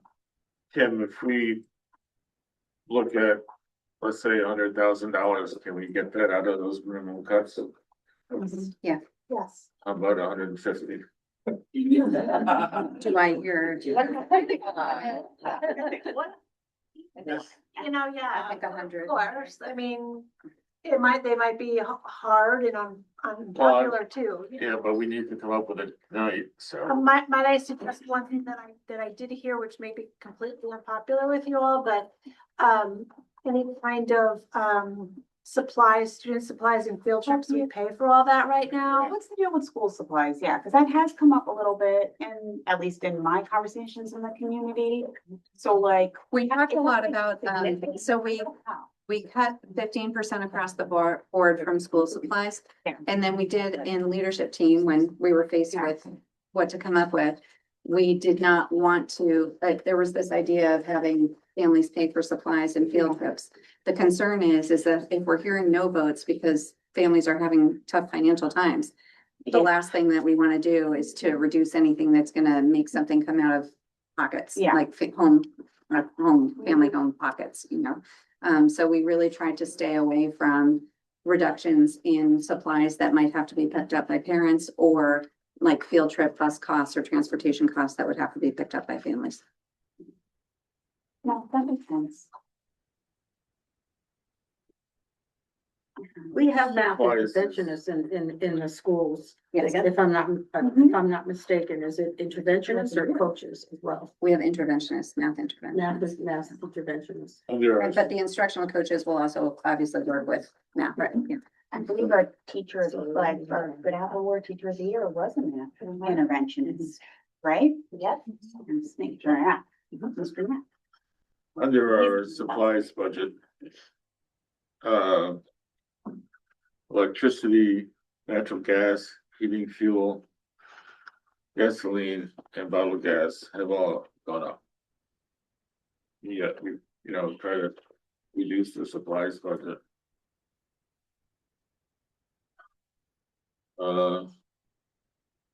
It's about 6.5% increase.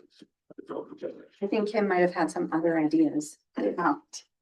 You do have like we were talking today about, if the board did want to come up with, we actually estimated maybe $100,000, like where we could possibly piecemeal that from. Well, I would think we would start with the, like the drama club, unfilled stipends, okay, so things like that. And then we, there's a possibility of, not always, we don't always spend all of our supplies money, even though we cut it. So it would just be really a matter of, keeping an eye on that a little closer if we cut it, but then understanding that if we needed something, we'd have to purchase it. It would still have to come out.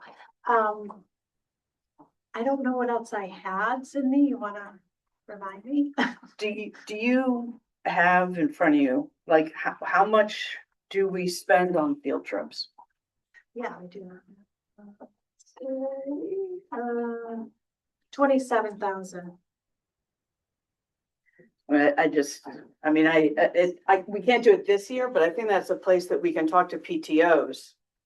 Because they do a lot of fundraising, and that's a place where they could really be helping the district to fund some of the field trips.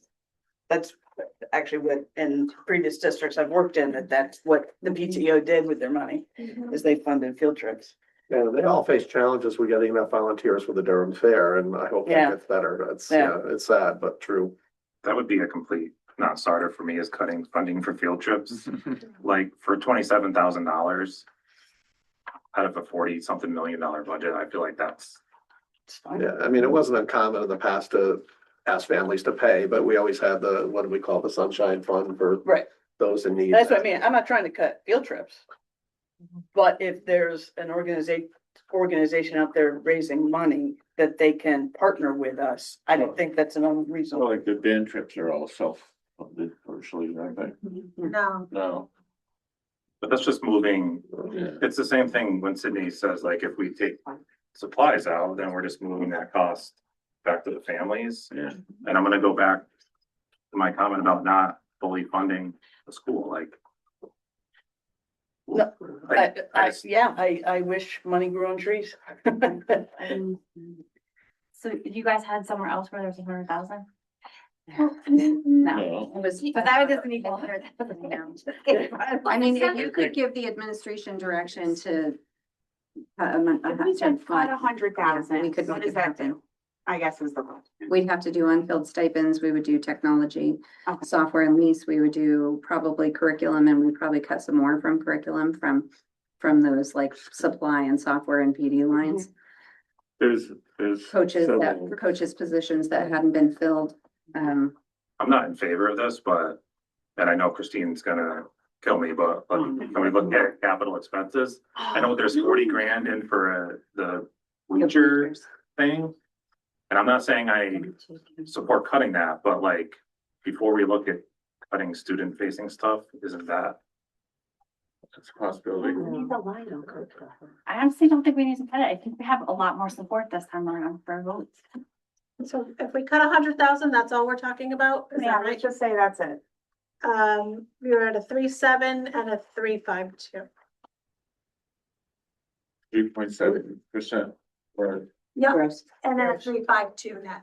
So we're still talking about keeping in the curriculum coordinator. Everything, that's Everything. cutting Yeah, 100,000. so it's two still. Need to cut it. Yeah. You're thinking the same thing, like we need the one curriculum developer. We have someone right now, and I've been on, we've had a number of student achievement committee meetings, and I've seen a drastic difference from the direction that was happening before, and the quality and the amount of work that was done before versus now. I mean, it's like night and day. That's keep why, the two. that's why I don't think we should have a curriculum coordinator. I think we're fine the way we are, especially with the support at $50,000. For what we're doing this year. And they are phenomenal. They're absolutely phenomenal. I was so impressed with the report that we received at this last Student Achievement Committee meeting from ACES. I'd be more in The favor of directive. what Linda's suggestion was then, like if it's really, like if we really feel like as a board, there needs to be a cut, I'd rather go with Linda's suggestion of keep the Keeping the director and then eliminating a coach, which, because you it know, would then hearing what we have to say, we that- recommend it be someone, but we don't get to decide how it's deployed, but we get to decide if we reduce the cadre of coaches. And I'd like to see both of those, You want to see them both reduced. both cut. Have you asked the staff, has the staff been surveyed about having somebody, like, it sounds like there's like almost like a final candidate. So it's been, like, has the staff been asked, what do you want, or do you see a need for this position? It depends. We send a poll out to the staff to say, do you want a director of teaching and learning and an associate director? Or Do you just want like, one what's or the, other? We yeah, haven't like, done that. if no. it- no, like, maybe not necessarily a poll, but just the general consensus or vibe, or, staff talking to, I'm curious if staff would feel the same way, that they would be happy with a cut in hearing that I feel like in hearing that they might have, as somebody who's gonna be doing that position. I'd rather keep that and just keep both positions than to cut that. I think that our staff is working incredibly hard and they want everything to move forward, right? So, I think that if you asked, I can't speak for every staff member, but I think if you asked them, they would say we wanted to keep all of these positions, right? Yeah. But the reality is that that's not a reality right now, so if something has to give, the reason that wound up on this list is because we have been doing well with what's been happening this year, and that could continue, given the fact that we're in some tough budget times. Do you see a need if? And we it's a keep vacant those two position, so positions? it's not actually losing somebody who is currently knowledgeable about our kids and our staff and our teachers. So if we keep those two positions, do you feel a need for the district-wide instruction, learner-centered, I'm getting confused with all the names. The learner-centered coach, do you see a need for that third position? Because it kind of almost seems like excess. I think that we have a lot of work to do in achievement and increasing achievement. I think that if you're asking me like Sophie's choice right now. Another illusion that people don't understand it anymore. So if you really think about this, like going back to like another point, sorry that you made, Linda. I'm gonna keep calling you out, but like you made a point of like, I think sometimes the feedback we get is we're not listening to people. And I feel like if we look at the very scientific data that was up there, this is the most feedback we've received in months, okay? I think, that too. So I think if we look, I mean, seriously, in the past, like 3-4 months, I don't know, what did we get? Like 3 or 4 emails about the budget? Like there was nothing, okay? Absolutely nothing. So at this point, we're finally getting some involvement. And to me, the consensus of what we're hearing, and a lot of that was from staff, to your point, Maura, and everyone's saying, we don't want cuts. Like no one said, I'm not saying, and certainly not putting words in anyone's mouth, but I feel like that wasn't a suggestion made. Like people are saying, keep it, like keep everything in. I would like to also add that, you know, we're working with two towns. And it was very refreshing at our building committee meeting to have both first selectmen here. You know, really disturbs me when the perception is, and it perhaps is somewhat true, an adversarial relationship. That has to go away.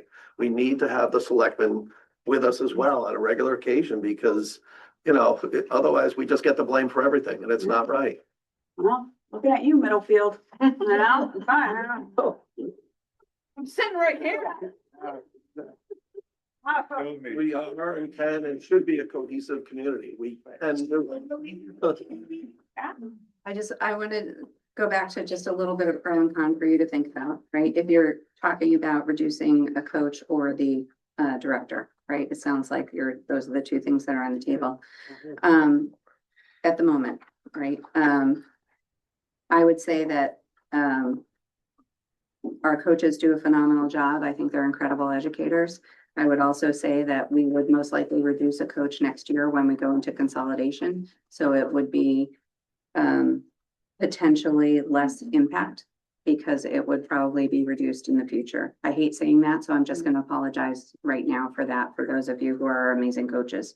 But that's one of the realities. The other reality is that we have heard that why are we not cutting administrators, right? That's one of the questions that we get. To be able to cut an administrator, that would be the director of teaching and learning. So those are the pros and cons, kind of the balance that you need to think about. If you are going to think about reducing one of those positions. I do like towards the administrative position. You know, it's my first year here, right? Yeah. I do find it interesting to say that people might go vote down the budget because we're cutting things. But it really doesn't work this way, that if you vote no, we're gonna go add things. I love the sentiment, I really do, but if we get no votes, you know, the message of a no is going to be that it's too high and that you need to reduce. Unless we get 50 emails that say otherwise. I know, but Yeah. 50 emails is also, there were 400 or 500 no votes. No, You know, but again, that's a form of communication. Yeah. So those are the two things when you're thinking about balancing which one of those to reduce. Well, we've I already. think we put also teachers risk in- turning yeses to nos. Mhm. I'm just gonna leave it. But again. And I understand your sentiment, Right. but I know that's the traditional thinking, but it doesn't have to be. So been on board for 10 years. It's always been in play for budgets. Is that what you're talking about? And And It's that's how always it is been for done that budgets way, everywhere. so we If a have to budget do it. gets It's voted not- down or reduced, yeah. And again, I respect your way of thinking. I just don't. We try to get messages from the community, right? And if the message is a no, like, let's say you go back to my original budget of 4.5%, right? And you go out with that and it's or let's just say we go back to the second one, right? And if it's another no vote, I don't think that the board would interpret that as we didn't add enough back. I think we That's what could- I'm worried I about. think we could interpret that if we got no feedback, which we didn't on the first one. Mhm. We now have a large sample of the community who, I'm assuming they all voted. But if they didn't, there's enough votes in the feedback that we got based on the last vote to get it to a yes. I know that's not scientific, but like I feel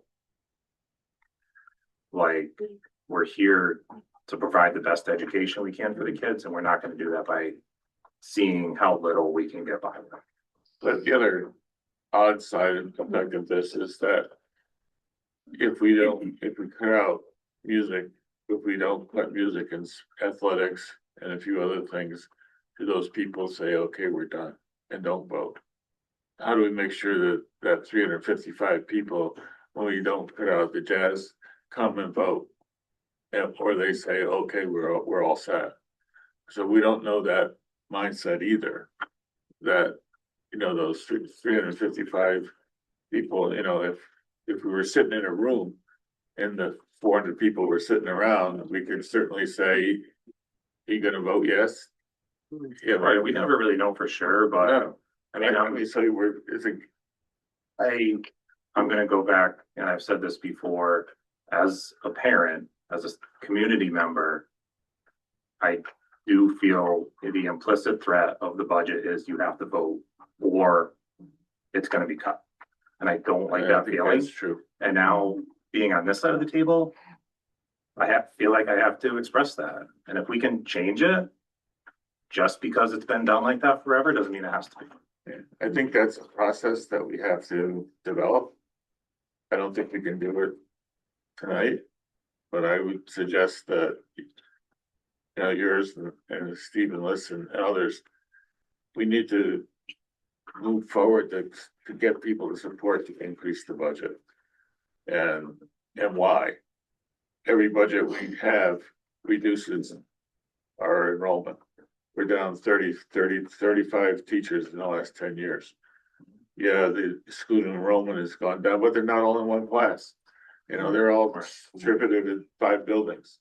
So you can't just, you know, what we've done, we've reduced by 35 positions over the last 10 5 of years. those were this year. Yeah, I mean, so it's, you know, it's a big reduction in a staff. It's almost 10% of the staff. And the student enrollment's gone down by about 18% in that same time period. So we're not that far from meeting what people think are the right needs, but Part of what we heard was to balance the cuts. So we already have cuts to the staff. So it would make sense that there'd need to be a cut if we're gonna cut in administration, which would be the curriculum, as you said, Sydney, the curriculum position. And that would be a balance to me, because you already have teachers, now you have at least an administrator. Is there What I'm hearing though from everybody, it seems like it seems like pretty much everybody across this table and one online, we're, I think, all not in favor of cutting the director of curriculum. Can I say that? Like, I think that's where we're all at, right? anything, right? That because if it doesn't exist. Yeah, but we all feel like, I think with the exception of Lucy, no offense, Lucy, I'm just saying, because I'm trying to get to a place of like, okay, what are we voting on? Because you have a game to get. Yes, it's like. Hey, that's fine. That I agree. 47 minutes, and thank goodness I live a couple blocks away.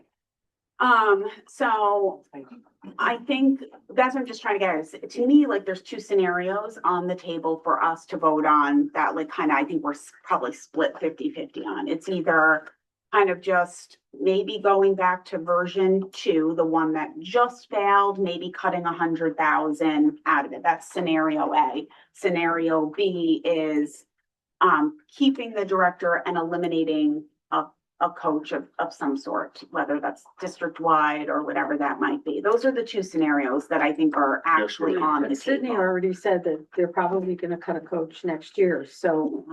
So let's So then that do it this leaves year. us with that leaves us with the administrative. No. We'll do it this year. That's an option. We would Well, just do it this now, year. I still So think none of us think cutting that's an option administrative now. is So like, I know that's your opinion and that's your option, but I think for the eight of us, so 7 of us don't feel that way. So I feel like that's not something viable to go forward with. I'm just trying to get us. No, to I agree. I move agree. there. We Yeah. have I am one fine with- dissenting, but. I'm fine with keeping the instruction coach, or excuse me, that position with the ACES combination. You expressed that it's working well right now. It might be a luxury we can't afford at the moment, and maybe in the future, budget. And that would help a lot. I think, to show some goodwill, yes, 100, I hate the symbolism of saying we cut 100,000. I don't like that, but at least show some level of compromise, because I firmly believe that a no vote meant cut something. I'm just sorry, but that's just, in my judgment, the way it is. So maybe I don't know. What's the salary for the coaching position that we're questioning? So it would be the benefits. lowest seniority, 111,133. With fringe. That was with the including- fringe. That salary, there is no. That's a salary without benefit. Oh, What, okay. how much what is it for the director? of- That is budgeted 176,426 with 35,000 benefits. Oh, with the. Yeah. the 111 didn't answer that. Yeah, so that's not. Hold on, I'm just- So if you cut the curriculum coordinator, we don't have anybody here, so it doesn't affect anyone. And it's a greater amount. If you cut a coach, it's a lesser amount and it's affecting a person. Someone will be fired. But I'm just gonna, on the flip side of that though, not having a director is also affecting our staff. I know that a person's not in it now, but it is affecting teachers. It is affecting students. And hasn't that been what the community's wanted for Yes. as long as I can remember? Mhm. And that role does affect everybody in the district. Not direct face to face, but it will impact everybody. Yeah. And I'll eat some of my own words where in the past, especially when Maura would mention the need, I would always push back and say, I don't care what you call it. Someone needs to do it. And my response has always been to anybody, I don't put a lot of personal weight on people are saying, because I want data. But I did in this round, I had people, not just in the overall emails, but I did have people who reached out to me personally, supporting the director position, who were very, very convincing. And so I have changed my opinion on that, and I put it high on my list to keep. Yeah. So if you were looking at cutting an instructional coach and $100,000, what percentage would that get us to? So the 100,000 was at 3.7, 3.5, right? So it's a 335. 3.5. Well, because I put benefits in there too, it doesn't necessarily, so I think we can afford to take 35,000 out of health insurance too. Okay. We budgeted at full capacity, but people come and go. So I will put that, I do think that's a reasonable cut. With that, it's at a 335 and a 316. And just inflation is 3.9. Yeah, yeah. So either one of these is below. 710. I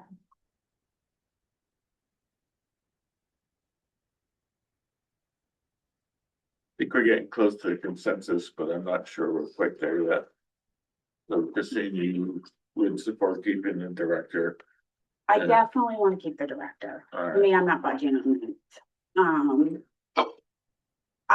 And the learner I would- coach, maybe. Maybe, yeah, I would say like if everybody is like, no, that's the way to go. You know, then I know we have to move something forward. It's not that I want to, but I will. I would rather go with like just $100,000 cut and go with 3.7.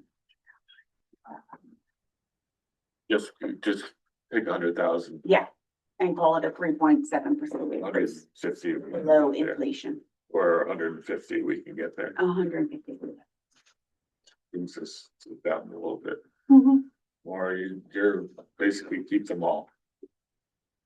Yeah, I mean, but if I had to, I would say that learner centered, like the one, like to me, it's gotta be the one that has I know they all work with kids, but I would want to keep the ones that are directly working with kids on a day-to-day basis, still in schools, but if there's someone else who's doing more of that middleman, then to me, if we had to pick one, then I would have, especially hearing like, it's gonna have to be cut. I mean, unfortunately, we can't keep everything with the merge. But ideally, I would prefer to just keep all of it. Lucy, you're saying I would like to see both cut, but as long as one. the coach is gonna be cut next year, I'd still like to see the curriculum coordinator cut. I think it's really, you don't realize how significant it is that this district is going within the last year since we hired our new superintendent, is going in a completely different direction. It has a direction. It has an excellent direction. In 1 year, we now have a strategic plan. We haven't had one for several years. I mean, that's a major change. And I think in the past, we could have used a curriculum coordinator, very definitely. But I think with Sydney's leadership, with what Liza has been doing, with the focus and the direction, I don't think it's necessary at this point. And I would say, can I just add to that too? Because I agree, like, there's nothing taking away from what either of you are doing and how it's progressed. I just feel that, again, it's what's been asked even before you came here. And I know that when you first started. It's needed. It was very Well, needed. and That's why. whether we agree there's still a need or not is a matter of different opinions, but my point being is that when you first came, this position was pushed off to give time, right? Like, we initially only did. You should hire. Exactly. So I feel like by going back now saying to the staff and to this community, like, where did we decide not to do it? It's just kind of like reneging on what we decided. And we're like ready to extend an offer, right? Or Yes. have already. We've gone through the entire process and. They're probably watching right now. Hey. Has an offer been extended? No, we can't because we don't have a budget, We did do. which is a hard There are decision for. very both. excellent Yeah. people out there. Okay. I'll can't believe I'm the one that was like more fiscally responsible. That is not me. Between the 100 and 150, I'm game. Let's roll. Let's keep all of the positions and see what we can dig out from the 100 to 150 and move from there. I need 560 votes. Yeah, I was like, how many in Pops are there? How many people in Pops are there? Where's mine? How many college kids are home? Since you balance. And I have 4 at home. Mark, you said. No, I know you went, no, right. I just, to make a point, I'm not in favor of any of the cuts that were proposed. And I feel like the arbitrary $100,000 cut of wherever just feels arbitrary. It is. And I have a hard time voting yes on that because I don't know where it's coming from. So I don't feel like I Get that shortly. We'll get Before we leave. District wide. before we vote. That's a big house. That's a big ask to ask us to like. Didn't get out of line. Amy, Yes, I'm fine. That's good. with what? Yes, just whatever. I trust your judgment on the director of curriculum and learning, and then because the district-wide coach is gonna go away, we think next year that's perhaps way to prepare for the future. Yeah. So Nick, hold on, don't forget about Nick again. Oh, Nick. I don't know if he I has. can't see him, that's why he's not. Hi, yes, hello. Yeah. I'm happy that it sounds like the director position is staying. I think with the knowledge that the coaching position was kind of on the chopping block for the next year's budget, it makes sense that if something has to get cut, we just move the timeline up a little. I agree. The $100,000 or whatever number just is arbitrary, but it is important to listen to the no vote and continue to make a cut while we take the direction of no votes equals cuts. And maybe next year we can revisit that thinking, but obviously there's no reason to revisit that this year. That would just cause more chaos and we need a budget. The only caveat to all this that I forgot to mention is that obviously if the budget, if we go forward with a $150,000 cut of non-student facing cuts like stipends and all that, and it doesn't pass because people don't advocate for the budget and we don't get a voter turnout, then I think we are faced with these very serious cuts and everybody needs to understand that. Like, I think it's kind of like, it's a little bit of rolling the dice, but it's definitely like a gamble I'm willing to take. I love spending time with everybody, so I'd love to be back. Oh, yeah, I really hope to be back here. I do think it's a risk, like I have to It's a say, I risk. think it's a risk, total and I think risk. that. I think people need to understand that, that we, don't mean to put the Well- pressure on anybody, but like, I can't say anything at softball this weekend, you know, so. Personally say something. but- Personally, but I really try not to, I don't like muddying the waters, any, you know. No, but it has to be said. It Yeah. has to be said, Yeah. you know, if the budget doesn't pass. Yeah. then- District 13 has been well respected and I so loved being educated here. It also helps your property values, just saying it. Okay? I just have to say, I think that if you just do the 100, or I don't even know how we would find 150. I worry that that will feel insulting to a lot of the people who voted no, and That's what they said about the 238. Yeah. I know.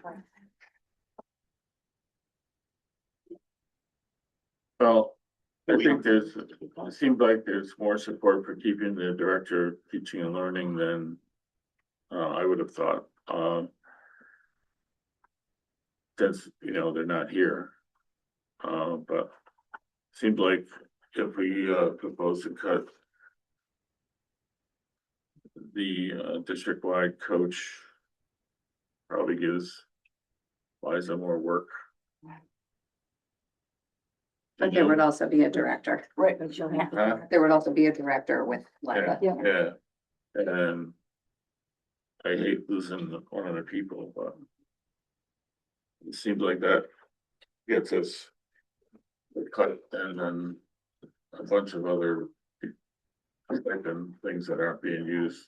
Like Rebecca indicated, the bike club, and there's a bunch of other clubs that are not being used. That we just put a dollar figure into the stipend, right? Correct. So we can just eliminate some of that Yeah, we could just. dollars. We could, yeah, we could eliminate that, and also if we have to, just not fill some. Yeah, so we could take, you know, how much is the stipend altogether? About 600,000 a year. I have to look it up, I don't know. Can I ask a silly question about the stipends? So let's say, so there wasn't a girls freshman basketball team this year because there wasn't enough players. Okay, makes sense. We didn't fill it. But let's say we say, okay, so we're not gonna put that in the budget. But then this year, oh my gosh, now there's 12 freshman girls. They all want to do basketball and we don't have it in the budget. Yeah. Could people fundraise for Well, the stipend? In that case, if we did have enough to fund it, we would have to fund it per Title IX, because if they have a boys team. Oh, okay, all right. Well, maybe that's a bad example. Use the drum, like, is there a world where you wouldn't have to fund it because it wasn't in the budget? If we had the availability to fund it, because actually there was like huge interest, I think what we would do is we would see if there are any other open stipends, and we would just kind of try to allow the other stipend to move forward, the stipend position. The athletic stipends are different from the after-school Right. stipends. Okay. So those are two separate pools of money. The athletic stipends have certain amounts attached to them. The after-school, new clubs can be presented or proposed, and then an amount would be figured out. what that Okay, would be. all So right. So that's there's a sort of little the bit more bucket. flexibility. Yes, exactly. The club. So athletics has got set stipends. Gotcha, okay. I basically was just trying to get to like, well, if there was interest and we didn't have it, could we fundraise at least for next year and then you work it into the budget the following year? I just wasn't sure how that all worked. Okay. And I'm hearing some minor support for keeping the director curriculum and eliminating the learner center code. And $100,000 to And- and what we're doing, that's from line by line. So that'll be about $260,000 total. Yes, that gets down to a 335 and a 316. I'm ready to make a motion. Say that again. It would be a 335 and a 316. You have the number, this budget number. So just to confirm, it's the 100,000, it's the coach, instructional coach, and I added benefits to that instructional coach, whatever, I think that's a this cut. 43,969,710. 700. 10. 10. Say it again. 43 million, $969,710. And I'm just, before you vote, because I'm not allowed to say anything once the vote happens, right? So I'm gonna speak You in can piece say of, no, I'm not allowed to, right? Well, we can't advocate for it. I do, You can give us that. I do think that this is a reduction. I do think that I greatly respect the board for wanting to keep as many of these instructional positions as possible. I do have a fear that people will say, oh, okay, we didn't cut kindergarten, we didn't cut high school, like everything's okay. And then people forget to vote on the 18th. Like this doesn't end tonight, you know, and people need to know that the administration and the board can't go out and say anything tonight. So if the board is preserving these student-facing positions, then there has to, like, people can't think that it's over tonight. No, yeah, absolutely. I just want to clarify, because This is traumatizing for me, but I can't imagine going out for a fourth time. I really can't. So I'm hoping that this is put forward and that this goes through. I just wanted to clarify, we have, they're called instructional coaches in the classroom, but in the central office, it's learner centered coach. It's just, They're all the part same. of the same group. They're Yes. not different. They're all- one pool. Correct. They're all Okay. teachers union. And then the other question is, does this have any effect on our per pupil? Sure. Yes. Yeah. I mean, yes, but not, it's not gonna be. That whole number drives me nuts. I've had it from day one. What somebody's gonna ask. I mean, $30 maybe per pupil, but it's not, it takes millions of dollars. And that's another valid point too, you know, like, I don't think. Just that. Well, I mean, most, towns, we shouldn't be compared against other towns because they don't have to plow their snow, they don't have to cut the grass, they don't have to, have 5 buildings to take care of. And There was something that I read. Nick, do you mind if we read this for you? Sydney, when you were talking Go about the ahead. difference between why the per pupil is higher for regional school districts, that you put that was, I didn't know that. I wondered myself. Well, people always ask why is the regional district so much higher than the state average? And the reason is because we have to manage all of our own infrastructure. If we were in a single town, you know, like say we were in Clinton or something, their town will do plowing and grounds and maintenance and, you know, a lot of facilities and all those kind of things. And that has, utilities, and that has a big impact on our per pupil spending in our budget. Also, there was, and I'm not sure where this came from, but Guilford Family Schools had put out a flyer with the parents about talking about what was happening. And I don't think this came from the schools, because at this point, once we vote, we couldn't do it anyway. But it was questioning about what was happening, that talking about what the school, how many teachers they had lost already. They were advocating for the budget, basically, and what would be at stake now, and then if the budget didn't pass, what might be coming later. And it's not a threat. It's an informational piece, and they had a nice They had a nice flyer that they put out, so maybe I could give it to one of the organizations. They could get one out. I think essentially the superintendent's memo was that, right? Oh, yes, Yeah. So read this or make a motion. This comes after we make the motion. This comes after we vote. Talk to me. What do I do? Yeah, we need a motion to adopt the budget for $43,969,710. So moved. Second. Any other comments? I'm sorry about having to cut it. I hope that we have the support for the community to move this forward, and that they don't respond that we save music and we save sports, and they don't come out and support us. And I know because they're not. we got a couple people here that will get their teams out and the parents out. I hope. And so that's my comment. Right, and nothing is saved until the budget is passed. Right. When just another way to look at it is, with these cuts, with the cuts from the second one and the additional money from the state, that's $750,000 less than where we started. And I think that's significant. Wow. When you're looking at a percentage point from the town compared to the school, 1% is $439,000 for us. Because our budget is so much higher. So if we're cutting 0.5%, doesn't sound like a lot, but it's significant. The other piece that's going around is that additional money from the state. People are perceiving that it's going to us. And, oh, we should cut it by that amount. No, it's going to the town to help defer the cost for education. Yeah, it'd be nice if it was coming to us. Just reduce the town cost. Either way, it comes back. It has to be spent on schools. It just has to be revenue. Even that, it's $200,000. I'm not, Yeah, I know. but that's 0.5% too.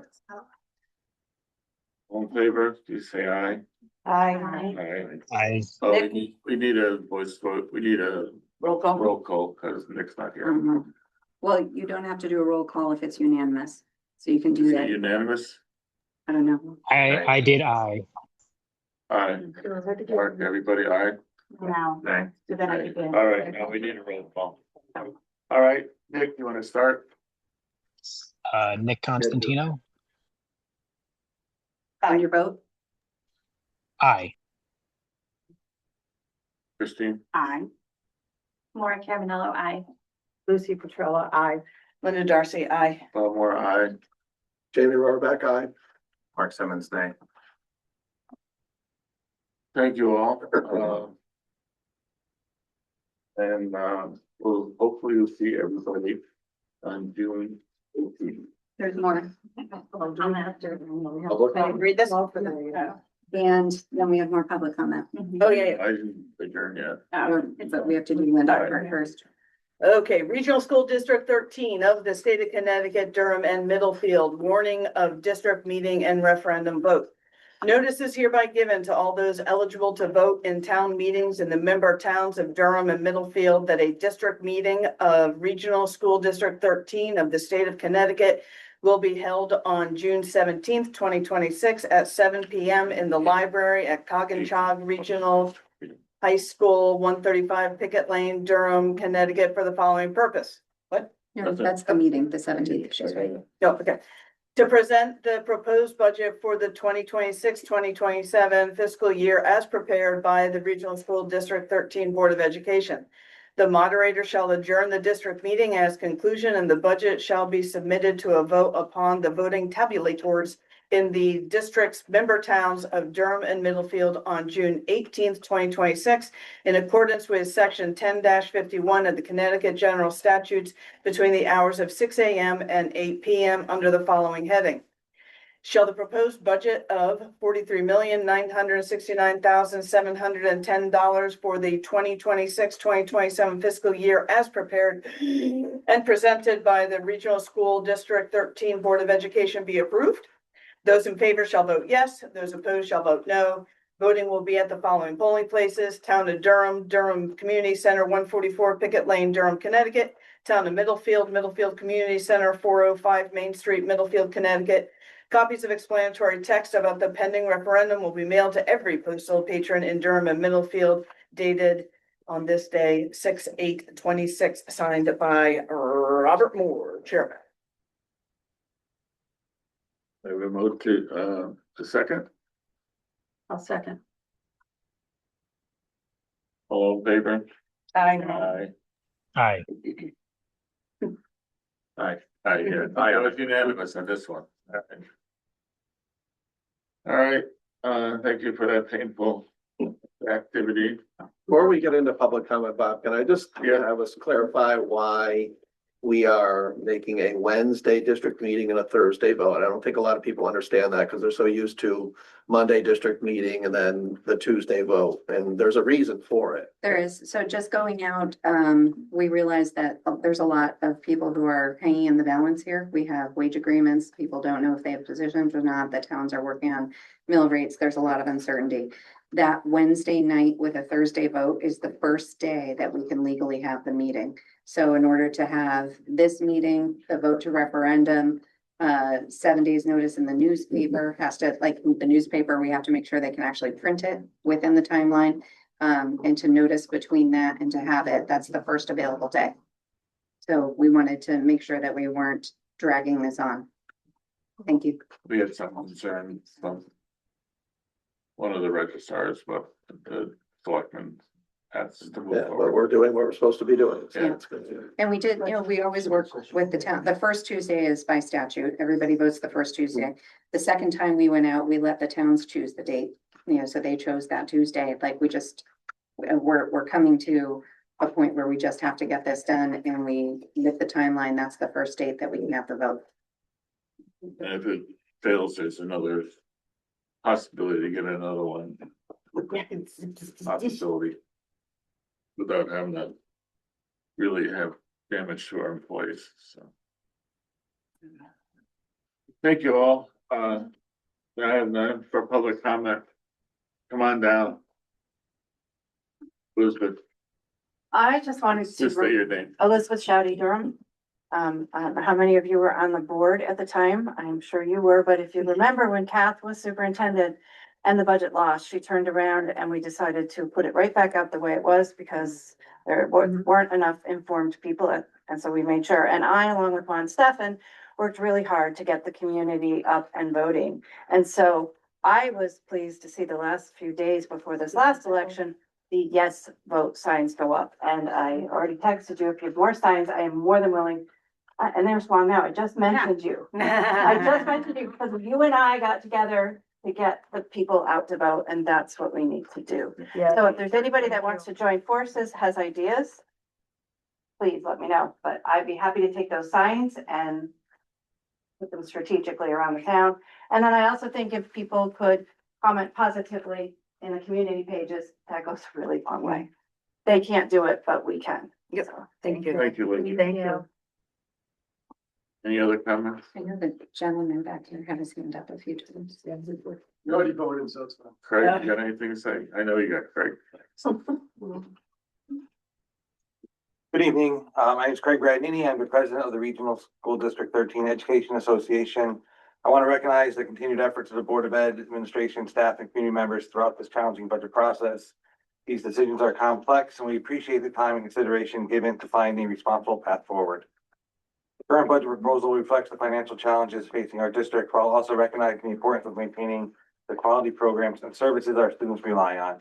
We appreciate the Board of Ed's efforts to carefully review reductions and their consideration of the impact these decisions have on our schools. As you discussed tonight, even just one staffing reduction has an impact.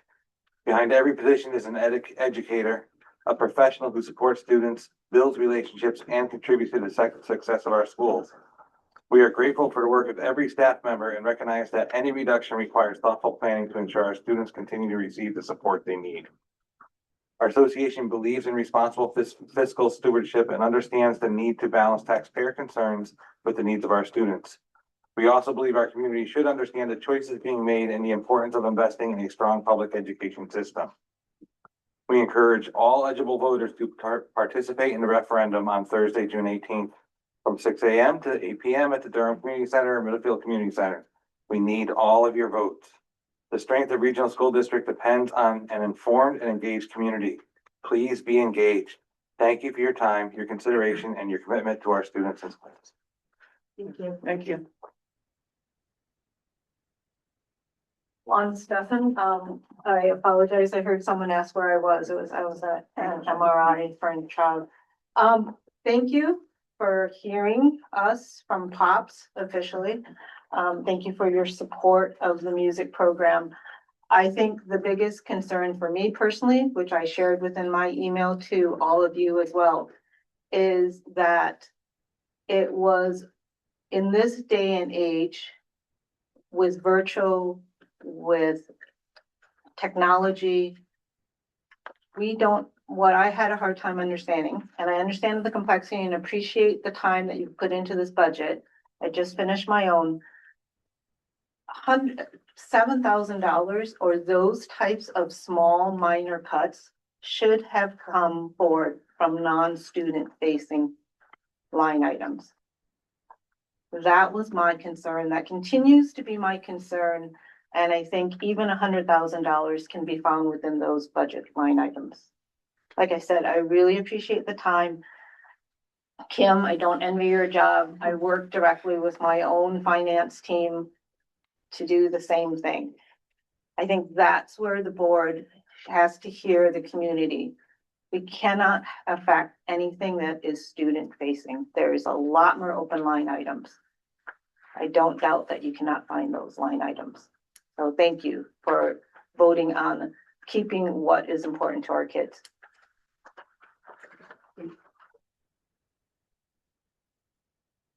Any online public comment? Yep. We have Amanda. Amanda? Hi, can you hear me? Yeah. Amanda Betty in Durham. I just took a couple notes while you guys were talking, so forgive me, I'm going to be all over the place with this. So there's just a few things I want to point out. Let's see here. You mentioned talking about PTOs about funding field trips. I know you're keeping that line item in the budget.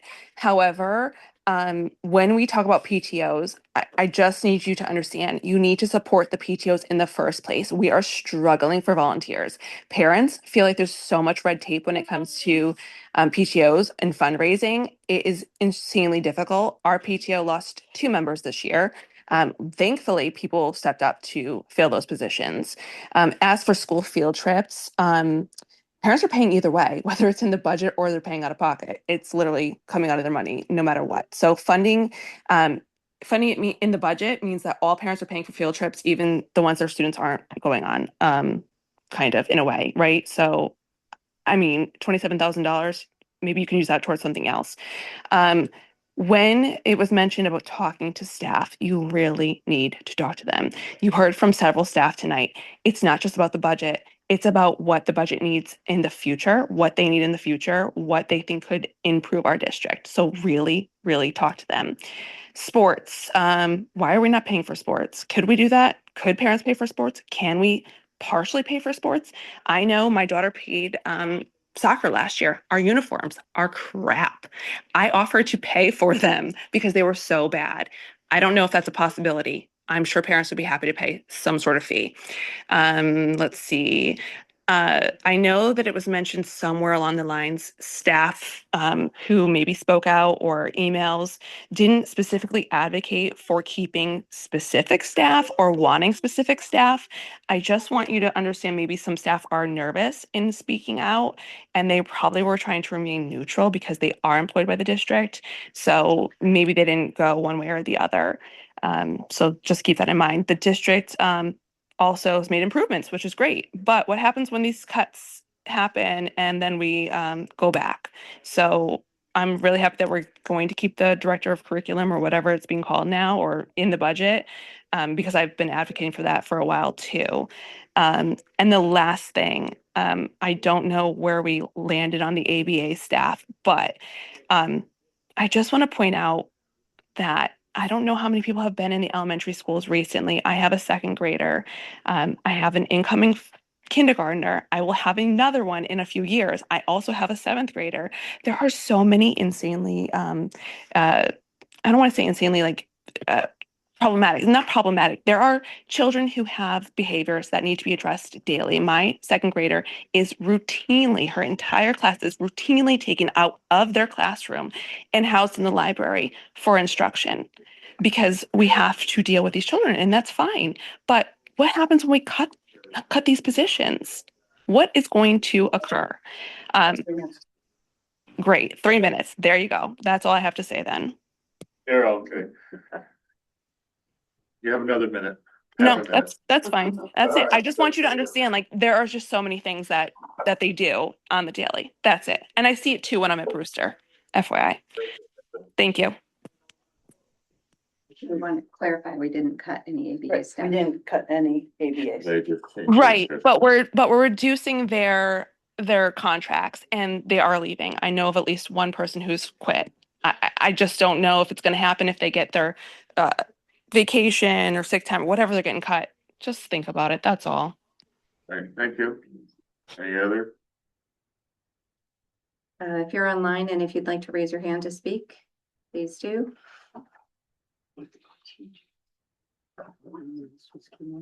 But yeah, they said the same thing. I looked at on there. They have. Yeah, well, I want to go home and see. Okay, no, nothing? Yeah.